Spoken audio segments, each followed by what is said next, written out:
जय हिंद, वंदे मातरम। चलिए मेरे दोस्त, आप कैसे हो? अच्छे होंगे, मस्त होंगे और स्वस्थ होंगे।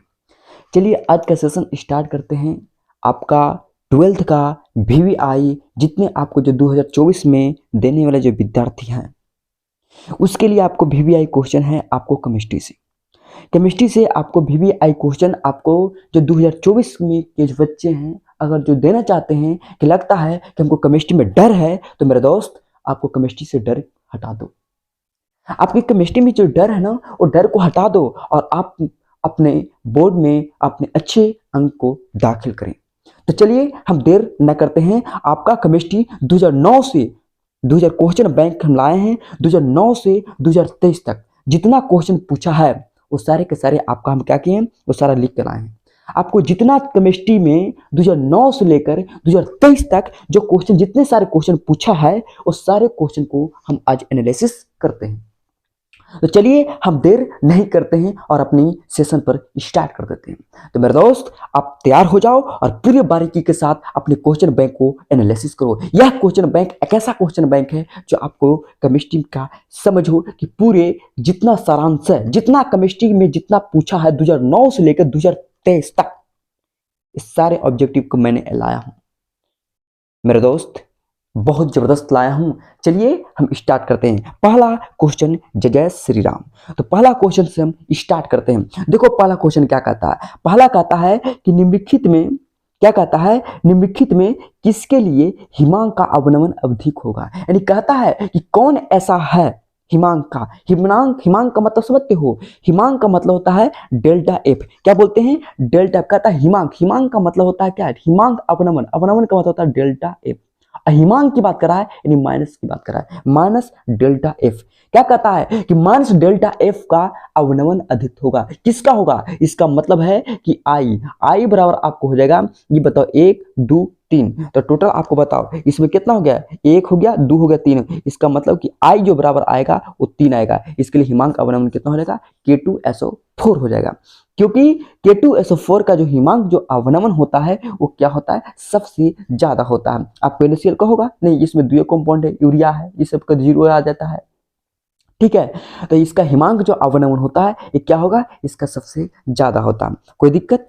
चलिए अब दूसरा क्वेश्चन हम स्टार्ट करते हैं। दूसरा क्वेश्चन ये क्या कहता है कि प्रथम कोटि के अभिक्रिया, क्या कहता है कि प्रथम कोटि के अभिक्रिया के लिए वेग स्थिरांक की इकाई होती है। यानी प्रथम कोटि, तो आपने मेरे दोस्त प्रथम कोटि के बारे में आपने सुना होगा। प्रथम कोटि के बारे में क्या कहता है, चलिए हम देखते हैं। नाम है प्रथम कोटि। प्रथम कोटि का मतलब पता है? प्रथम जो कोटि होता है आपने पढ़ा होगा, अर्धायु टी हाफ ओवर करता है 0.693 वट क्या होता है? के होता है। आपने टी हाफ पर सुना होगा 0.693 बाई के होता है। लेकिन क्या पूछा है? प्रथम कोटि के लिए पूछा है। तो जब प्रथम कोटि के लिए पूछा है तो के को क्या करो, के है ना, के को इधर लाओ। अब क्या होगा? 0.693, क्या होगा? 693। के को जब यहां लाए हैं तो टी हाफ क्या हो जाएगा? आपको नीचे हो जाएगा। कोई दिक्कत? अब क्या होगा? 0.6, देखो यहाँ पे क्या कहता है, यहाँ पे कहता है कि आपने टी हाफ बराबर देखा 0.693 बटे के होता है, और हम के को यहाँ लाए और 0.693 था, इसको टी जो हाफ था इसको उठा के क्या कर दिए? नीचे ला दिए। कोई दिक्कत? चलिए अब क्या होता है?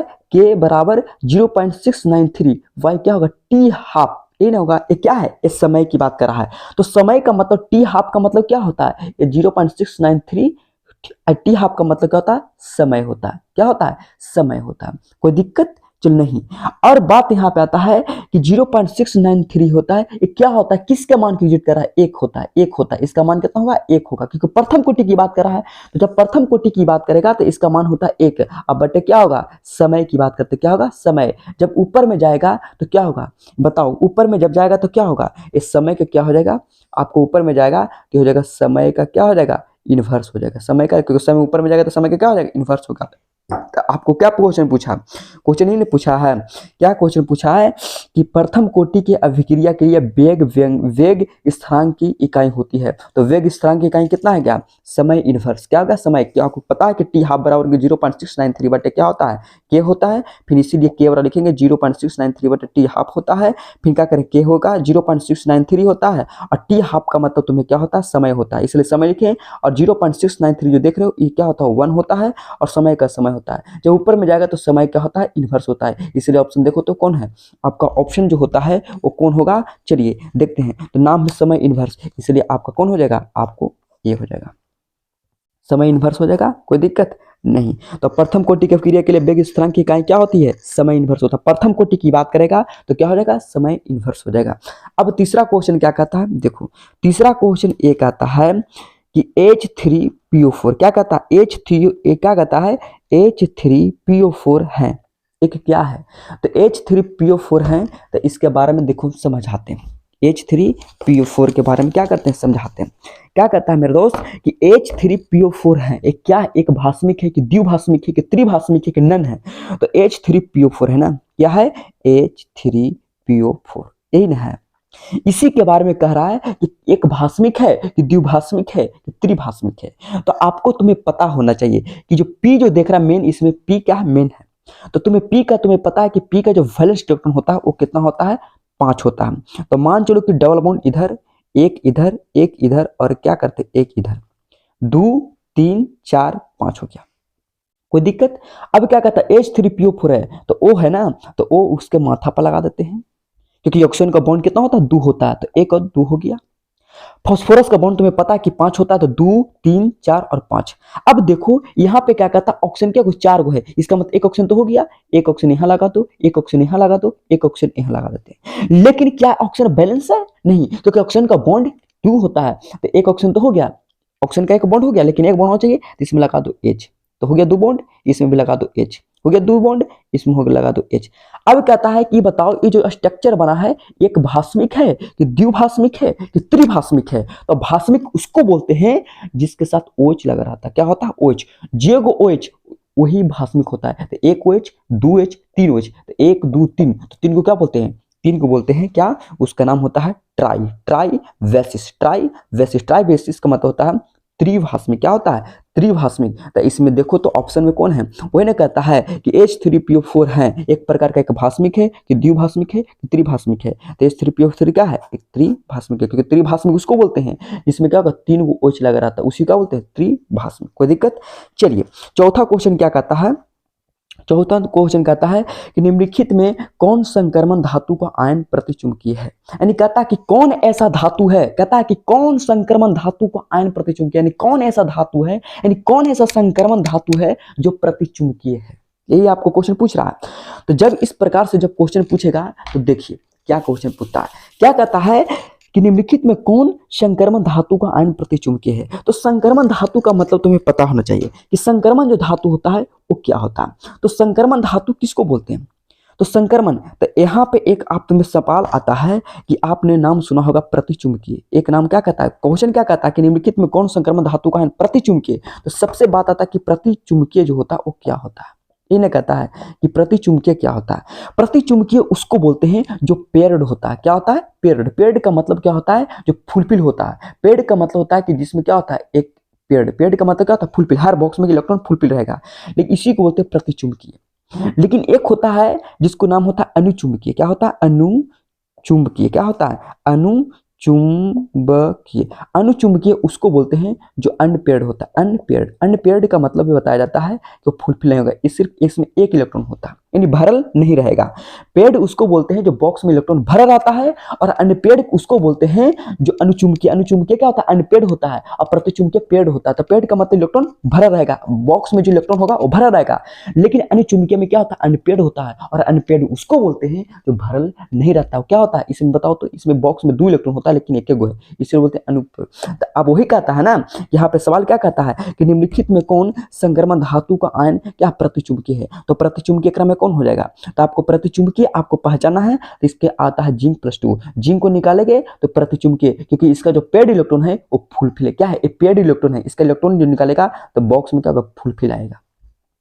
इसलिए Zn प्लस क्या हो जाएगा 2 हो जाएगा। कॉपर प्लस 2 होगा, कोबाल्ट है, निकेल है, कॉपर 2 प्लस है और जिंक प्लस 2 है। जिंक को तुम्हें पता है कि 30 होता है और क्या होता है पेयर्ड इलेक्ट्रॉन होता है, इसलिए इसको निकालोगे तो कितना आएगा पेयर्ड इलेक्ट्रॉन आता है, कोई दिक्कत नहीं। चलिए पांचवा क्वेश्चन क्या कहता है कि अयस्क में उपस्थित अशुद्धियों को कहते हैं, यानी अयस्क में जो उपस्थित अशुद्धि जो अयस्क होता है, अयस्क किसको बोलते हैं, अयस्क खनिज में उपस्थित को हम क्या बोलते हैं अयस्क बोलते हैं। जब खनिज में धातु है तो उसी को अयस्क कहते हैं। तो वही कहता है अयस्क में उपस्थित अशुद्धियों का बोलते हैं गैंग, क्या बोलते हैं गैंग। तो अयस्क में उपस्थित अशुद्धियों का बोलते हैं गैंग के नाम से जानते हैं। किसके नाम से जानते हैं, गैंग के नाम से जानते हैं। चलिए कोई दिक्कत। अब क्या कहता है कि NiCO4 में निकेल का ऑक्सीकरण अवस्था है। चलिए देखिए क्वेश्चन हम स्टार्ट करते हैं मेरे दोस्त।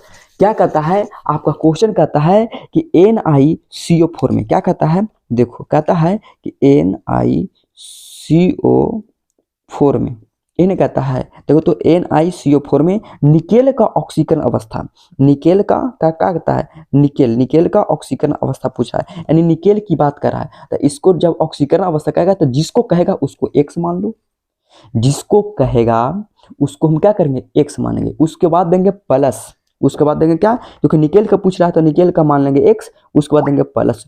और CO की बात करते हैं तो CO को पता है तुम्हें, CO की बात करते हैं बाबू, तो CO जो होता है इसका वैलेंसी होता है बाबू 0, क्योंकि कोबाल्ट का होता है ना इसका 0 होता है, लेकिन CO के गो है 4 गो, इसलिए 4।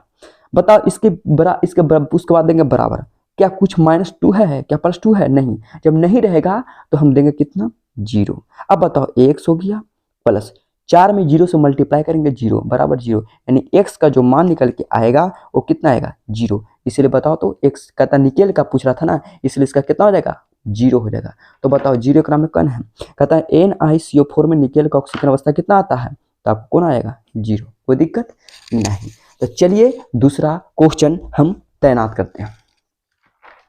आपको करीब 150 से ऊपर क्वेश्चन है मेरे दोस्त, आपको हटना नहीं है क्योंकि मैराथन क्लास चल रहा है। अब देखो क्या कहता है क्वेश्चन, देखना क्या क्वेश्चन कहता है, कहता है क्या, क्वेश्चन पढ़ना। क्वेश्चन कहता है कि निम्नलिखित में कौन सी दवा बुखार को कम करता है, यानी कौन ऐसी दवा है जो बुखार को कम कर देगा, यानी कहता है निम्नलिखित में कौन सी दवा है, क्या कहता है कि निम्नलिखित में कौन सी दवा बुखार को कम करता है, यानी कौन ऐसा दवा है कि बुखार को कम करेगा, कौन दवा है, एनाल्जेसिस है कि एंटीबायोटिक है कि एंटीपायरेटिक है, जिसको बोलते हैं ज्वरनाशी या नहीं। तो आपको पहचानना पड़ेगा कि कौन ऐसा दवा है जो आपको बुखार को कम कर देगा। तो बुखार को कम करने वाला का नाम बताइए, उसका नाम है एंटीपायरेटिक, इसी को बोलते हैं ज्वरनाशी, नाम है एंटीपायरेटिक। एंटीपायरेटिक एक ऐसी दवा होती है जो आपकी बुखार को क्या करता है, कम करता है, आपको फीवर को क्या करता है, डाउन करता है। कौन करता है, एंटीपायरेटिक, या इसी को बोलते हैं ज्वरनाशी के नाम जानते हैं हम। चलिए अब हम 8वां क्वेश्चन देखते हैं। क्या कहता है कि मिथाइल एमीन को बनाया जा सकता है। मिथाइल जो एमीन होता है ना वो कैसे बनता है मेरे दोस्त, तो मिथाइल एमीन का मतलब, चलिए देखो मिथाइल एमीन होता है ना, देखो हम बताते हैं क्या करें, डिजिटल बोर्ड रहता तो बताते बेहतरीन से, लेकिन हम कैसे कैसे बता रहे हैं आपको पता होना चाहिए मेरे दोस्त। कहता है मिथाइल एमीन को, तो मिथाइल एमीन का सूत्र क्या होता है, CH3NH2 होता है। क्या होता है, इसी बोलते हैं मिथाइल, यही हो गया एमीन, तो इसी को बोलते हैं मिथाइल एमीन। क्या होता है, मिथाइल एमीन। लेकिन यहाँ पे बात क्या कहता है, क्या कहता है, कहने क्या मिथाइल एमीन को बनाया जा सकता है, कैसे बनता है, ऊर्जा के द्वारा कि हॉफमान ब्रोमाइड के द्वारा कि फिडल क्राफ्ट के द्वारा या कोलबे। तो एक में बाबू जो मिथाइल जो एमीन बनता है वो किसके द्वारा बनता है, तो उसका नाम है क्या, हॉफमान ब्रोमाइड रिएक्शन। इसका मतलब है कि ऑप्शन नंबर क्या हो जाएगा, बी हो जाएगा। क्या हो जाएगा, बी हो जाएगा, क्योंकि हॉफमान जो होता है इसी हॉफमान ब्रोमाइड के द्वारा बनता है। क्योंकि ऊर्जा रिएक्शन आपको हेलोल्केन में पढ़ना है, ऊर्जा रिएक्शन तुम्हें पता होता है। ऊर्जा कहता है कि जब हेलोल्केन में जब सोडियम लगता है तो वो अल्केन को दुगना कर देता है, उस रिएक्शन को बोलते हैं ऊर्जा रिएक्शन। फिडल क्राफ्ट क्रिया जो होता है हेलोल्केन में पढ़ना, कोलबे रिएक्शन आपको पढ़ना है एल्डिहाइड में। लेकिन जो मिथाइल एमीन की बात कर रहा है तो एमीन जो बनता है वो हॉफमान ब्रोमाइड रिएक्शन से बनता है। इससे बनता है हॉफमान ब्रोमाइड। जब मिथाइल एमीन की जब चर्चा हो तो एमीन जो बनता है वो हॉफमान ब्रोमाइड से बनता है। चलिए हम क्या करते हैं, अब तीसरा क्वेश्चन को हम स्टार्ट करते हैं। अब क्या कहता है, कहता है यहाँ पे देखो 9वां क्वेश्चन क्या कहता है, 9वां क्वेश्चन कहता है कि एल्किल हैलाइड को अल्कोहल में बदला जाता है। यानी एल्किल जो हैलाइड है, क्या कहता है, एल्किल हैलाइड को अल्कोहल में बदला जाता है। तो सबसे पहले हम देखते हैं एल्किल जो हैलाइड क्या कहता है कि एल्किल हैलाइड को अल्कोहल में बदल देता है। तो एल्किल हैलाइड का मतलब होता है आर सिंगल, इसको बोलते हैं अल्काइल हैलाइड। अल्काइल हैलाइड को किस में कहता है, अल्कोहल में बदला जाता है। तो क्या होगा, उसको बोलते हैं सब्स्टिट्यूशन के द्वारा। सब्स्टिट्यूशन उसको बोलते हैं, सब्स्टिट्यूशन समझते हो, यानी अल्किल क्या कहता है, अल्काइल हैलाइड से आपको अल्कोहल में बदलना क्या कहलाता है। तो वही कहता है कि अल्किल हैलाइड को अल्कोहल में बदला जा सकता है योगात्मक अभिक्रिया, विस्थापन अभिक्रिया, कि डिहाइड्रोजोलेशन या विलोपन। तो इसमें कौन होगा, विस्थापन अभिक्रिया। विस्थापन अभिक्रिया उसको बोलते हैं जिसको बोलते हैं सब्स्टिट्यूशन। क्या होता है, विस्थापन अभिक्रिया के द्वारा क्या होता है, ये एल्किल हैलाइड जो होता है, एल्किल हैलाइड का मतलब आर सिंगल बॉन्ड एक जो बदलता है डायरेक्ट अल्कोहल में। तो बदलने का जो काम करता है अल्काइल हैलाइड से अल्कोहल में जो बदलता है वो कौन बदलता है, विस्थापन बदलता है। क्या बोलते हैं, विस्थापन। ठीक है, अब क्या कहता है, चलिए अब आपको 10वां क्वेश्चन देखते हैं। 10वां क्वेश्चन कहता है कि कैप्रोलैक्टम किसका मोनोमर है। कैप्रोलैक्टम किससे बनता है, तो कैप्रोलैक्टम बनता है नायलॉन 6 से, क्योंकि नायलॉन जो एक हिस्सा 6 है इसी से बनता है कैप्रोलैक्टम। तो आपको कौन मारेगा, कैप्रोलैक्टम कैसे बनता है, तो कैप्रोलैक्टम बनता है नायलॉन 6 से। कैसे बनता है, नायलॉन 6 से बनता है। चलिए अब क्या कहता है, 11वां क्वेश्चन कहता है कि निम्नलिखित में कौन एक प्रथम संक्रमण श्रेणी का तत्व नहीं है। क्या कहता है कि कौन ऐसा प्रथम संक्रमण श्रेणी का तत्व नहीं है, लोहा की, क्रोमियम की, मैग्नीशियम की, निकेल। तो आपको क्या कहता है, प्रथम संक्रमण तत्व। तो संक्रमण जो तत्व होता है ना, वो देखो संक्रमण तत्व की बात करते हैं तो देखो यहाँ पे लिख देते हैं एकरा में। संक्रमण जो तत्व होता है बाबू, वो संक्रमण तत्व की बात करते हैं तो संक्रमण तत्व क्या होता है ना कि स्कैंडियम से लेके जिंक, स्कैंडियम से लेके जिंक होता है। ठीक है, ये क्या है, ये संक्रमण, क्या है, संक्रमण तत्व। स्कैंडियम से लेकर जिंक तक जो आता है उसको बोलते हैं संक्रमण तत्व। और दूसरा जो होता है यानी स्कैंडियम का होता है 21 और जिंक का कितना होता है, 30 होता है। तो इसका मतलब है कि आपको स्कैंडियम से लेकर जिंक तक जो तत्व आएंगे उसको संक्रमण तत्व कहते हैं। तो वही ना कहता है कि निम्नलिखित में कौन एक प्रथम संक्रमण श्रेणी का तत्व नहीं है, यानी कौन संक्रमण तत्व नहीं है। तो संक्रमण में बाबू लोहा एवे करता है, ई एवे करेगा। मैग्नीशियम आता है, नहीं। निकेल आता है, निकेल एवे करेगा। मैग्नीशियम जो होता है एस ब्लॉक, पी ब्लॉक के अंतर्गत में आता है, एस या पी ब्लॉक के अंतर्गत में आएगा। ये बताओ, तो इसलिए कौन हो जाएगा, संक्रमण तत्व नहीं। इसके लिए आंसर कौन होगा, 11 के सी हो जाएगा। क्या हो जाएगा, 11 के क्या हो जाएगा, सी होगा, मैग्नीशियम। क्योंकि मैग्नीशियम जो आता है वो एस ब्लॉक के अंतर्गत में आता है। किसके ब्लॉक में आता है, एस ब्लॉक। किसके अंतर्गत में आता है, एस ब्लॉक। क्या होता है, एस ब्लॉक। क्या होता है, एस ब्लॉक में आता है। कोई दिक्कत। अब कहता है कि कॉपर पैराइड का सूत्र होता है, तो कॉपर पैराइड का सूत्र क्या होता है, CuFeH2। क्या होता है, CuFeH2 होता है, CuFeH, इसको बोलते हैं कॉपर पैराइड। ठीक है, कॉपर ग्लास Cu2S होता है। ठीक है, तो कॉपर पैराइड का सूत्र क्या होता है, CuFeH2 होता है। कोई दिक्कत नहीं। चलिए अगला क्वेश्चन हम स्टार्ट करते हैं। आपको 12 नंबर क्वेश्चन कंप्लीट हो गया। अब 13 क्वेश्चन देखते हैं क्या कहता है। देखो 13 क्वेश्चन क्या कहता है।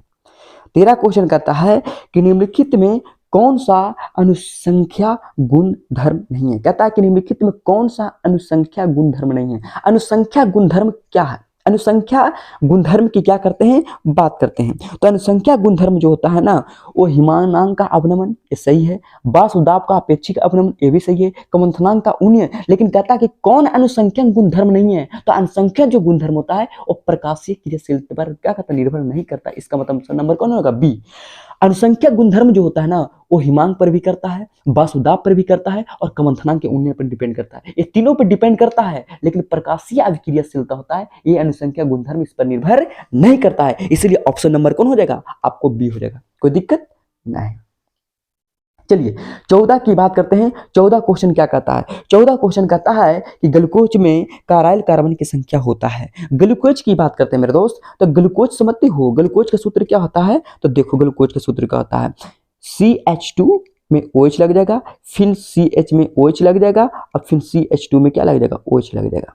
ठीक है, ये हो जाएगा। ये होता है ग्लूकोज का सूत्र, ग्लूकोज का सूत्र होता है। तो ग्लूकोज का सूत्र में क्या कहता है, कराइल कार्बन की संख्या। तो कराइल कार्बन की जो संख्या की बात कर रहा है, तो कराइल कार्बन की जो संख्या क्या होता है, तो इसमें कहता है ग्लूकोज में कराइल कार्बन की संख्या। तो कराइल कार्बन की संख्या में बताओ 4 होगा कि 5 होगा कि 3 होगा कि 1 होगा। तो इसमें कराइल जो कार्बन की संख्या होगा बाबू, क्योंकि एक ही कार्बन से लिंक है इसलिए कार्बन की संख्या कितना हो जाएगा, 1 हो गया। ग्लूकोज में कराइल कार्बन, तो कराइल कार्बन की संख्या आपको पता होना चाहिए, कितना हो जाएगा, आपको 1 हो जाएगा। कोई दिक्कत नहीं।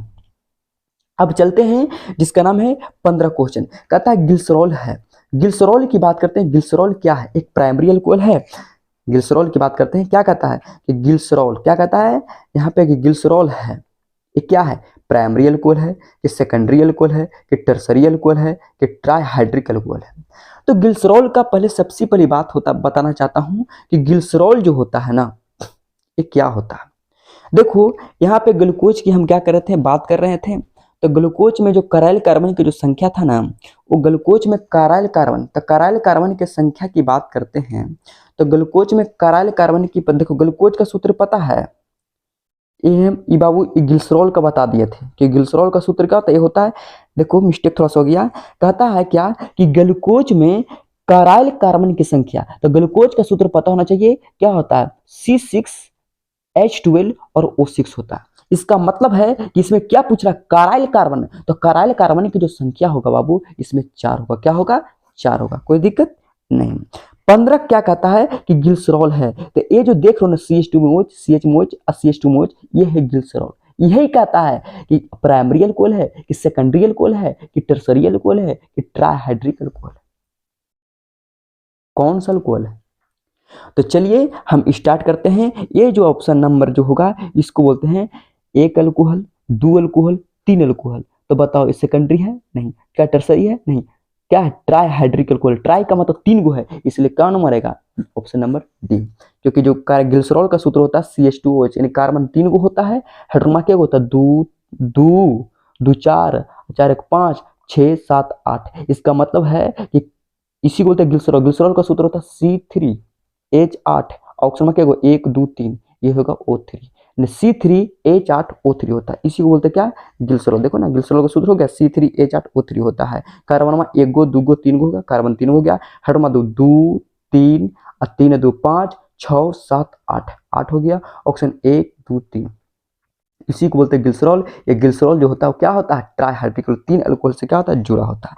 अब कहता है चक्रीय मेटाफॉस्फोरिक अम्ल में POP बंध है, बंध की संख्या क्या होगा। तो देखिए इसका बाबू एक संरचना होता है, कहता है क्या कि चक्रीय मेटाफॉस्फोरिक अम्ल में, तो चक्रीय मेटाफॉस्फोरिक अम्ल का मतलब क्या होता है, POP की बात कर रहा है ना, तो POP की बात कर रहा है, चक्रीय मेटाफॉस्फोरिक जिसको स्ट्रक्चर बनाएगा जिसका नाम P होता है, और PO क्या है, PO की बात कर रहा है। तो इसमें जो चक्रीय मेटाफॉस्फोरिक बंध POP की बात कर रहा है, इसमें चक्रीय मेटाफॉस्फोरिक जो संख्या आएगा वो कितना आएगा, 2 आएगा कि 3 आएगा कि 0 आएगा। तो इसको जब बनाओगे ना, तो इसको बनाओगे तो आपका ऑप्शन नंबर कितना आ जाएगा, 3 आ जाएगा, क्या आएगा, 3 आएगा। इसका मतलब हो जाएगा ये हो जाएगा, इसको बनाओगे तो 3 आ जाएगा। अब कहता है चक्रीय मेटाफॉस्फोरिक अम्ल में POP के बंध की संख्या कितना होता है, 3 होता है, कोई दिक्कत नहीं। चलिए हम स्टार्ट करते हैं 17 नंबर क्वेश्चन। 17 नंबर क्वेश्चन कहता है कि स्मेल्टिंग में धातु की ऑक्साइड को अपचयन में संयुक्त होता है। स्मेल्टिंग, स्मेल्टिंग का मतलब क्या होता है मेरे दोस्त, स्मेल्टिंग की बात करते हैं तो स्मेल्टिंग में कोक का इस्तेमाल करते हैं, और कोक का मतलब क्या होता है, कार्बन। इसमें ऑप्शन नंबर क्या हो जाएगा, बी हो जाएगा, कोई दिक्कत नहीं। अब कहता है कि निम्नलिखित में कौन संघनन बहुलक, क्या कहता है, देखो क्या कहता है कि निम्नलिखित में कौन एक क्या है, संघनक बहुलक नहीं है। तो संघनक बहुलक किसको बोलते हैं, संघनक बहुलक का मतलब होता है बाबू, इसको बोलते हैं क्या, संघनक बहुलक नहीं है, ग्लिप्टल है, नॉलन 66 है, डेक्रोन भी है, लेकिन PTFE जो होता है पॉलीटेट्राफ्लोरोइथाइलिन, ठीक है, पॉलीटेट्राफ्लोरोइथाइलिन होता है, यही जो होता है ना संघनन बहुलक नहीं, क्या होता है संघनन। लेकिन ग्लिप्टल है, नॉलन 66 है, डेक्रोन भी, ये सब क्या संघनन बहुलक है, संघनन बहुलक है। लेकिन क्या कहता है कौन संघनन बहुलक नहीं है, तो आपको PTF है, यही आपको क्या है, संघनन बहुलक नहीं।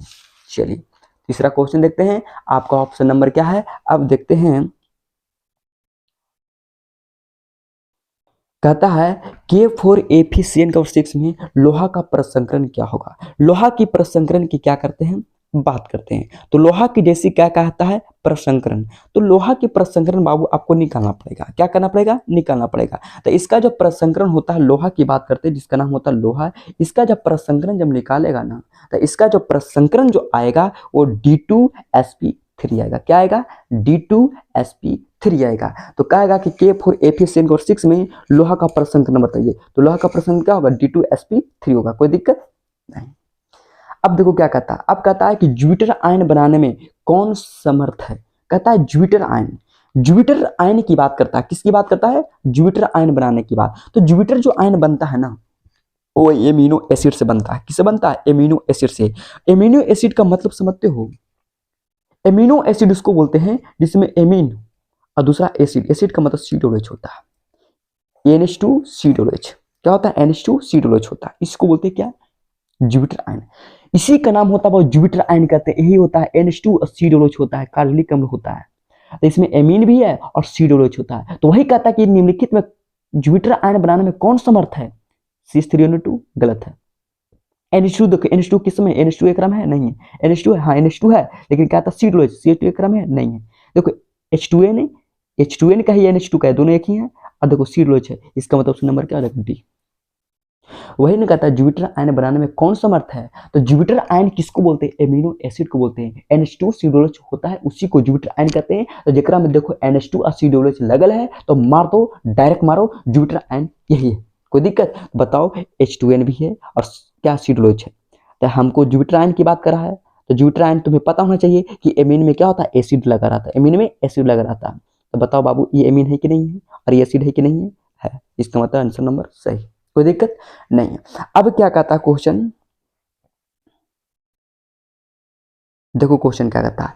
कहता है 21 नंबर क्वेश्चन कहता है कि सांद्र सल्फ्यूरिक अम्ल से निर्जलीकरण का निम्नलिखित में अल्कोहल में कौन द्यू ब्यूटिन देता है? यानी कहने का मतलब देखो क्या कहता है, इसमें आपको समझना पड़ेगा पेज पर। देखो क्या कहता है दोस्त, कहता है सांद्र सल्फ्यूरिक अम्ल से निर्जलीकरण। निर्जलीकरण का मतलब समझते हो? निर्जलीकरण का मतलब होता है डिहाइड्रेशन। डिहाइड्रेशन जब करोगे ना तो उससे क्या होता है कि जल निकल जाता है। क्या होता है? जल निकल जाता है। और वही ने कहता है कि डिहाइड्रेशन करने पर क्या बनता है? तो डिहाइड्रेशन बाबू करोगे तो वहां से क्या करेगा? जल निकल जाएगा। और जब जल निकल जाएगा तो क्या बनेगा? सिंपल सी बात है कि जब जल निकल जाएगा तो आपको क्या बन जाएगा? आपको ब्यूटेन 2 ऑल बन जाएगा। क्या बनेगा? क्योंकि सांद्र सल्फ्यूरिक अम्ल से निर्जलीकरण का अल्कोहल में कौन 2 ब्यूटीन देता है? तो अल्कोहल में कौन 2 ब्यूटीन देता है? तो आपको ब्यूटेन 2 ऑल देता है। इसका लिए ऑप्शन नंबर क्या हो जाएगा? क्या 2 मेथिल प्रोपेन 2 ऑल देगा? नहीं, ब्यूटीन 2 ऑल देता है। क्योंकि बाबू क्या कहता है? 2 ब्यूटीन। तो 2 ब्यूटीन का मतलब तुम्हें पता है, यहाँ पे ब्यूटीन का मतलब होता है 1 2 3। देखो यहाँ पे 1 2 क्या होगा? 3 हो जाएगा। अब ब्यूटीन की बात कर रहा है, लगा दो यहाँ पे 2 ब्यूटीन, 1 2 3 4, तो डबल बॉन्ड लग जाएगा। 2 ब्यूटीन देता है तो कौन देगा? बताओ तो। ये जो आप देने का मतलब होता है, ये आपको कौन देगा? ब्यूटेन 2 ऑल देगा। ऑप्शन नंबर क्या हो जाएगा? सी हो जाएगा। ऑप्शन नंबर क्या हो जाएगा? सी हो जाएगा। ऑप्शन नंबर क्या हो जाएगा? ब्यूटेन 2 ऑल देता है। ठीक है। वही ने कहता है कि सांद्र सल्फ्यूरिक अम्ल में निर्जलीकरण का निम्नलिखित में अल्कोहल में कौन 2 ब्यूटीन देता है? तो ब्यूटीन 2 ऑल देता है। चलिए अब देखते हैं 22 नंबर क्वेश्चन कहता है निम्नलिखित में कौन द्वितीयक सेल है? द्वितीयक सेल उसको बोलते हैं। द्वितीयक सेल क्या है? तो द्वितीयक सेल का मतलब क्या होता है? जो एक बार खत्म होने पर उसका उपयोग नहीं लाया जा सकता है। तो एक बार अगर खत्म हो गया तो उसको दोबारा लाने में नहीं, उसको उपयोग नहीं कर सकते। एक बार खत्म हो गया तो फेंक दो नहीं कबाड़ी में। तो वही कहते हैं निम्नलिखित में कौन द्वितीयक सेल है? तो लेड एस्टोरेंट बैटरी। क्योंकि बैटरी अगर एक बार खत्म हो जाता है ना तो फिर दोबारा उसको इस्तेमाल नहीं कर सकते। ठीक है, कोई दिक्कत नहीं। अब कहता है कि सोडियम ऑक्साइड में सोडियम की समन्वय संख्या कितनी होती है? सोडियम ऑक्साइड की बात कर रहा है, तो सोडियम ऑक्साइड की बात कर रहा है मेरे दोस्त। तो सोडियम ऑक्साइड में क्या कहता है? सोडियम की समन्वय संख्या। तो सोडियम जो ऑक्साइड होता है Na2 होता है, इसमें समन्वय संख्या की बात कर रहा है। तो समन्वय संख्या 2 दूनी कितना होता है? 4, इसलिए समन्वय संख्या कितना हो जाएगा? 4 हो जाएगा। कोई दिक्कत नहीं। अब चलिए क्या कहता है 24 नंबर क्वेश्चन। बहुत सारे आपको मैराथन क्लास चलेगा मेरे दोस्त, अपने मंजिल को मत भूलो, बस दिल और दिमाग से पढ़ते रहो। देखो मेरे दोस्त, क्योंकि मेरे पास डिजिटल बोर्ड नहीं है।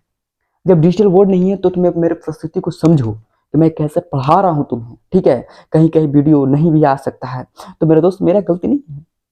हम जितना मेहनत है, जितना मेहनत मैं कर रहा हूँ, तुम्हारे कोशिश कर रहा हूँ। ठीक है, अब कैसे कैसे कर रहा हूँ, क्योंकि सभी का क्या था? मांग था कि सर मुझे क्वेश्चन बैंक करवा दीजिए। हम कहा ठीक है, मैं क्वेश्चन बैंक करवा दूंगा। और तो उसी के बलौत हम क्या किए? क्वेश्चन बैंक, क्योंकि लिखना पड़ता, छापना पड़ता, कौन क्वेश्चन पूछा है, कहाँ नहीं पूछा है। ठीक है, अब देखो क्या कहता है क्वेश्चन कहता है 24 में कि निम्नलिखित में कौन लाइफिलिक कोलाइड है? लाइफिलिक का मतलब होता है जो बिल्कुल क्या होता है ना, लिक्विड टाइप का होता है। तो लिक्विड का मतलब होता है बाबू गोंद। गोंद जो होता है ना, लाइफिलिक क्या कोलाइड है? क्या होता है? दूध है? नहीं। कुआसा? रक्त? नहीं। गोंद की बात करते हैं तो गोंद जो होता है वो क्या होता है? लाइफिलिक कोलाइड होता है। गोंद क्या होता है, एक लिक्विड टाइप से क्या होता है, लगाव रखता है। जब लिक्विड टाइप से लगाव रखेगा, लिक्विड होता है ना, लिक्विड LIQUID, लिक्विड से क्या करता है, लगाव रखता है कौन, गोंद, इसीलिए क्या करता है, लाइफली कोलाइड है। ठीक है, देखो अब कहता है कि निम्नलिखित में कौन सी धातु प्रचुर मात्रा में भूपट्टी में पाया जाता है, यानी कौन ऐसा धातु है, आपको ऑप्शन नंबर देख रहा, मैग्नीशियम, सोडियम, एल्युमिनियम, लोहा, कौन एक में धातु है कि भूपट्टी में सर्वाधिक मात्रा में पाया जाता है। तो भूपट्टी पर जो सर्वाधिक मात्रा में जो पाया जाता है उसका नाम बताओ। भूपट्टी पर जो पृथ्वी पर मौजूद सबसे ज्यादा देखने को मिलता है, तो कहता है कि सर लोहा होगा, कहता है ना कि लोहा होगा, नहीं, सबसे ज्यादा भूपट्टी पर है बाबू वो एल्युमिनियम है। एल्युमिनियम के बाद आता है लोहा, क्योंकि सबसे ज्यादा एल्युमिनियम, उसके बाद कौन होता है, लोहा होता है। तो इसलिए भूपट्टी पर सबसे ज्यादा जो मात्रा में पाए जाने वाला जो धातु होता है उसका नाम क्या है, एल्युमिनियम। क्या होता है, एल्युमिनियम। ठीक है, कोई दिक्कत, आपने देखा होगा बाप मेरे दोस्त, एल्युमिनियम कैसा होता है। आप कहेगा सर जी आप एल्युमिनियम बार बार कहते हैं कि एल्युमिनियम होता है, लेकिन जरा एल्युमिनियम को थोड़ा दिखाइए तो मेरे दोस्त थोड़ा इंतजार करो, देखो एल्युमिनियम कैसा होता है, देखो एल्युमिनियम दिखाते कैसा होता है। एल्युमिनियम देखोगे ना तो चांदी कलर का होता है, मैं जस्ट तुरंत दिखाता हूँ तुझे। देखो, जैसे कहने का मतलब कहेगा कि सर जी एल्युमिनियम जो होता है वो कैसा होता है, तो देखो कैमरा हम कर रहे हैं, दिख रहा है एल्युमिनियम, ये सब क्या है बाबू, एल्युमिनियम है, थोड़ा गिर गया है, रुक जाओ दिखाते हैं एल्युमिनियम कैसा है, देख लेना। एक बाबू बहुत दिखाते हैं, तुम्हारा सारा रखा हुआ, मैग्नीशियम है, लिथियम है, हीलियम है, बेरिलियम है, सारा तत्व मैं रख चुका हूँ। ठीक है, देखो एल्युमिनियम कैसा होता है, दिखाता हूँ तुझे। ठीक है, देखो एल्युमिनियम कैसा है, पता चल रहा है, ये बाबू आपको एल्युमिनियम, देखो रुको दिखाते हैं। एल्युमिनियम जो होता है ना, ये सिल्वरी व्हाइट कलर का होता है, बिल्कुल देख रहा है एल्युमिनियम कैसा है। एल्युमिनियम देखो, एल्युमिनियम की जो कलर है ये बिल्कुल चांदी के जैसा, कैसा है, चांदी के जैसा, ये देखो कैसा है, चांदी के जैसा है। ये बाबू क्या है, एल्युमिनियम। क्या है, आप एल्युमिनियम देखो, ये क्या है, एल्युमिनियम है। एल्युमिनियम आपको है, ये चांदी के जैसा है, क्या है, चांदी के जैसा है, किसका है, चांदी के जैसा होता है। तो वही कहता है ना कि भूपट्टी पर सर्वाधिक मात्रा में पाए जाने वाले धातु का नाम बताइए, तो उसका नाम हो गया क्या, एल्युमिनियम। कोई दिक्कत नहीं। चलिए अब क्या कहता है क्वेश्चन, कहता है कि सामान्य सूत्र, क्या कहता है 26 नंबर, कहता है कि सामान्य सूत्र CnH2n+2 वाले यौगिक है। CnH2n+2 इसका मतलब कि अल्केन का, क्योंकि अल्केन कहता है कि दुगुना से दो अधिक, तो दुगुना +2 मतलब अल्केन, क्या होगा, अल्केन, ऑप्शन नंबर ए होगा। कोई दिक्कत नहीं। अब क्या कहता है, अब कहता है कि निम्नलिखित में कौन अक्रिस्टलीय ठोस, क्या कहता है, निम्नलिखित में कौन सा प्रथम पंक्ति का संक्रमण तत्व नहीं है, यानी कहने का मतलब कौन एक में ऐसा तत्व है जो प्रथम संक्रमण में नहीं आता है, प्रथम संक्रमण में नहीं आता है। तो मेरे दोस्त एक में लोहा होगा कि क्रोमियम होगा कि मैग्नीशियम होगा कि निकेल होगा, तो प्रथम संक्रमण में कौन नहीं आता है। तो आपको लग रहा है कि सर मैग्नीशियम में तो है, क्योंकि लोहा तो आता है, क्रोमियम तो आता है, मैग्नीशियम में नहीं आता है, और निकेल तो आता है, तो इसका में कौन हो जाएगा आपको 28 नंबर में कौन हो जाएगा, आपको 28 का सी हो जाएगा, कौन हो जाएगा, मैग्नीशियम। क्या होगा, मैग्नीशियम। अब देखो क्या कहता है 29 नंबर क्वेश्चन पढ़ो। 29 नंबर क्वेश्चन कहता है कि निम्नलिखित में कौन अक्रिस्टलीय ठोस है। अक्रिस्टलीय का मतलब क्या होता है मेरे दोस्त, अक्रिस्टलीय किसको बोलते हैं, आपको पता होना चाहिए कि अक्रिस्टलीय जो होता है ना, वो अक्रिस्टलीय होता क्या, जिसको बोलते हैं एमॉर्फस, क्या बोलते हैं, एमॉर्फस। तो आपको अक्रिस्टलीय, तो अक्रिस्टलीय का मतलब होता है ना, जब उसको तोड़ोगे उसकी सपाट देखोगे ना, सपाट, तो क्या होता है ना, चिकना होगा कि नहीं होगा, उसका सपाट जब हो देखोगे उसको, जब से मान चलो कांच है, अक्रिस्टलीय का मतलब एमॉर्फस, जैसे रबर हो गया, कांच हो गया, ऐसा क्या है, अक्रिस्टलीय है, इसी को बोलते क्या, अक्रिस्टलीय। हीरा नहीं आएगा, ग्रेफाइट नहीं आएगा, कि उसको तोड़ोगे ना तो इसको सॉफ्ट आता है, साधारण नमक तोड़ोगे तो सॉफ्ट आता है, लेकिन इसको कांच का अगर काटोगे ना तो रुखड़ा आता है। तो जब रुखड़ा आएगा तो समझ जाना कोई अक्रिस्टलीय ठोस है, इसी को इंग्लिश में बोलते हैं एमॉर्फस सॉलिड। क्या बोलते हैं, एमॉर्फस सॉलिड, यानी क्या बोलते हैं, अक्रिस्टलीय ठोस। ठीक है, चलिए अब क्या क्वेश्चन कहता है, क्वेश्चन कहता है थोड़ा सा देखा जाए, क्वेश्चन कहता है मेरे दोस्त यहाँ पे कि द्रवित सोडियम क्लोराइड के वैद्युत अपघटन से कैथोड पर मुक्त होता है, यानी द्रवित सोडियम क्लोराइड के वैद्युत, यानी कहने का मतलब कि जब उसमें सोडियम क्लोराइड को क्या करते हैं, उसमें प्रहार करते हैं कैथोड पर, तो क्या मुक्त होता है, क्लोरीन मुक्त होता है कि सोडियम मुक्त होता है कि सोडियम अमलगम मुक्त होता है कि हाइड्रोजन मुक्त होता है। तो आपको तुम्हें बताना है कि आखिर मान चलो कि कैथोड होता है और एक एनोड होता है, तो आपको कैथोड और क्या कर रहा है, एनोड की बात कर रहा है, ये नहीं कर रहा है, जैसे मान चलो ये नहीं कर रहा है कि सर जी एक होता है कैथोड, एक का नाम देखा होगा कैथोड, कैथोड इस प्रकार से होता है और एक होता है बाबू एनोड। क्या होता है? एनोड होता है। कैथोड हमेशा माइनस होता है और एनोड हमेशा क्या होता है? पॉजिटिव होता है। क्या होता है? पॉजिटिव होता है। तो कैथोड पर माइनस होता है, एनोड पर क्या होता है? प्लस होता है। अब क्या कहता है कि द्रवित सोडियम क्लोराइड, मतलब कि आपको NaCl की क्या करते हैं? बात करते हैं। जब NaCl की जब बात करते हैं तो कैथोड पर मुक्त क्या होगा? तो कैथोड पर आपको जो मुक्त होगा बाबू, वो Na और Cl है। तो कैथोड पर बताओ, ये हो गया सोडियम, NaCl है ना, इस पर हो गया प्लस, ये हो गया माइनस। बताओ कैथोड पर क्या होगा? मुक्त होगा। तो कैथोड का मतलब सोडियम, ये हो जाएगा सोडियम, ये होगा क्लोरीन, तब बन गया NaCl। तो आपको कैथोड पर वही ना कहता है कि द्रवित सोडियम क्लोराइड के वैद्युत अपघटन से कैथोड पर मुक्त होता है। तो कैथोड पर कौन हो जाएगा? सोडियम। इसका ऑप्शन नंबर क्या हो जाएगा? बी। क्योंकि सोडियम क्लोराइड की बात कर रहा है तो तुम्हें सिंपल सी बात है कि सोडियम क्लोराइड का सूत्र होता है NaCl। सोडियम हो जाएगा कैथोड पर और क्लोरीन हो जाएगा एनोड पर। काम हो गया खत्म। पूछ रहा है कैथोड तो हो जाएगा सोडियम, पूछेगा एनोड तो हो जाएगा क्लोरीन। बस सिंपल सी बात है। अब क्या कहता है? कहता है कि 96,500 कूलम विद्युत CuSO4 के विलयन से मुक्त करता है। यानी कहने का मतलब होता है कि जैसे 96,500 कूलम है, क्या है? 96,500 कूलम है। तो थोड़ा सा देखो, इसका थोड़ा सा हम बताते हैं। ये आपको न्यूमेरिकल टाइप के मेरे दोस्त, क्या कहता है कि 96,500 कूलम CuSO4 से मुक्त करता है। तो 96,500 जो कूलम होता है ये क्या होता है? तो तुम्हें पता होना चाहिए। क्या कहता है? 96,500 कूलम विद्युत CuSO4 के विलयन। तो CuSO4 का मतलब क्या कहता है? जैसे CuSO4 होता है, इसका बात आता है कि CuSO4 का जो वेट कितना होता है। तो तुम्हें पता होना चाहिए कि कॉपर का वेट होता है 63.5 होता है। कितना होता है? 63 पॉइंट कितना होता है? 5 होता है। कोई दिक्कत? 63 पॉइंट कितना हो जाएगा? 5। 63.5 होता है। अब इसको क्या करना? 2 से भाग दोगे। तो इसका जब 2 से जब भाग दोगे ना, तो निकल के आएगा तुम्हारा 31.67। क्या आ जाएगा? ग्राम आ जाएगा। यही जो आता है 31.67, क्या होता है? 31.67 ग्राम है। 31.67, 96,500 कूलम क्या? एक फैराड को बोलते हैं। एक फैराड का मतलब 96,500 कूलम विद्युत CuSO4 के विलयन से मुक्त करता है। तो कॉपर का वेट तुम्हें पता है 63.5 होता है। इसको 2 से जब भाग देंगे तो कितना निकल के आया था? देखो कितना निकल के आएगा? 31.67। इसका मतलब 31.67 आएगा। इसका ऑप्शन नंबर कौन हो जाएगा? ऑप्शन नंबर कौन हो जाएगा? बी हो जाएगा। कोई दिक्कत नहीं। चलिए अब हम देखते हैं 32वां नंबर क्वेश्चन की देखते हैं। 32 नंबर क्या कहता है क्वेश्चन देखते हैं। 32 नंबर क्वेश्चन क्या कहता है? देखो 32 नंबर क्वेश्चन क्या कहता है। चलिए 32 नंबर क्वेश्चन की हम थोड़ा सा स्टार्ट करते हैं। 32 नंबर क्वेश्चन कहता है ना, मैं निकला गड्डी लेके मुर्राजा। तो देखो क्या कहता है, थोड़ा सा रात हो चुका है लेकिन कोई बात नहीं है। लोग हम मुझे पागल कहता है कि पागल की तरह बक रहा क्या, लेकिन मेरे दोस्त मुझे पागल घोषित कर रहा है, इसलिए तुम्हारे लिए कर रहा है। लोग बोल रहा है कि लगता है पागल की तरह कुछ ही तो बक रहा होती है हमें, सुनसान जगह अब बक रहे हैं तुम लोग के लिए। देखो यहाँ पे क्या कहता है कि निम्नलिखित में कौन सी धातु प्रकृति में मुक्त अवस्था में पाया जाता है। यानी कौन ऐसा धातु है जो प्रकृति में बिंदास पाया जाता है। बिंदास का मतलब मुक्त अवस्था में पाया जाता है। तो मुक्त अवस्था में पाई जाने वाले धातु का नाम बताइए। तो मुक्त अवस्था में जो पाया जाता है उसको किसी चीज से मतलब नहीं है। सोडियम क्या मुक्त अवस्था में पाया जाता है? मारा का छोटा सोडियम को रख दो वायुमंडल में विस्फोट कर जाएगा, लोहा में जंगे लग जाएगा, जिंक में जंगे लग जाता है। लेकिन सोना क्या मुक्त अवस्था में किसी से रिएक्शन, अति मंद क्रियाशील धातु है, आराम से रिएक्शन करेगा, एक बहुत ज्यादा रिएक्शन नहीं, मुक्त अवस्था में पाया जाता है। कौन हो जाएगा? सोना। क्या हो जाएगा? सोना।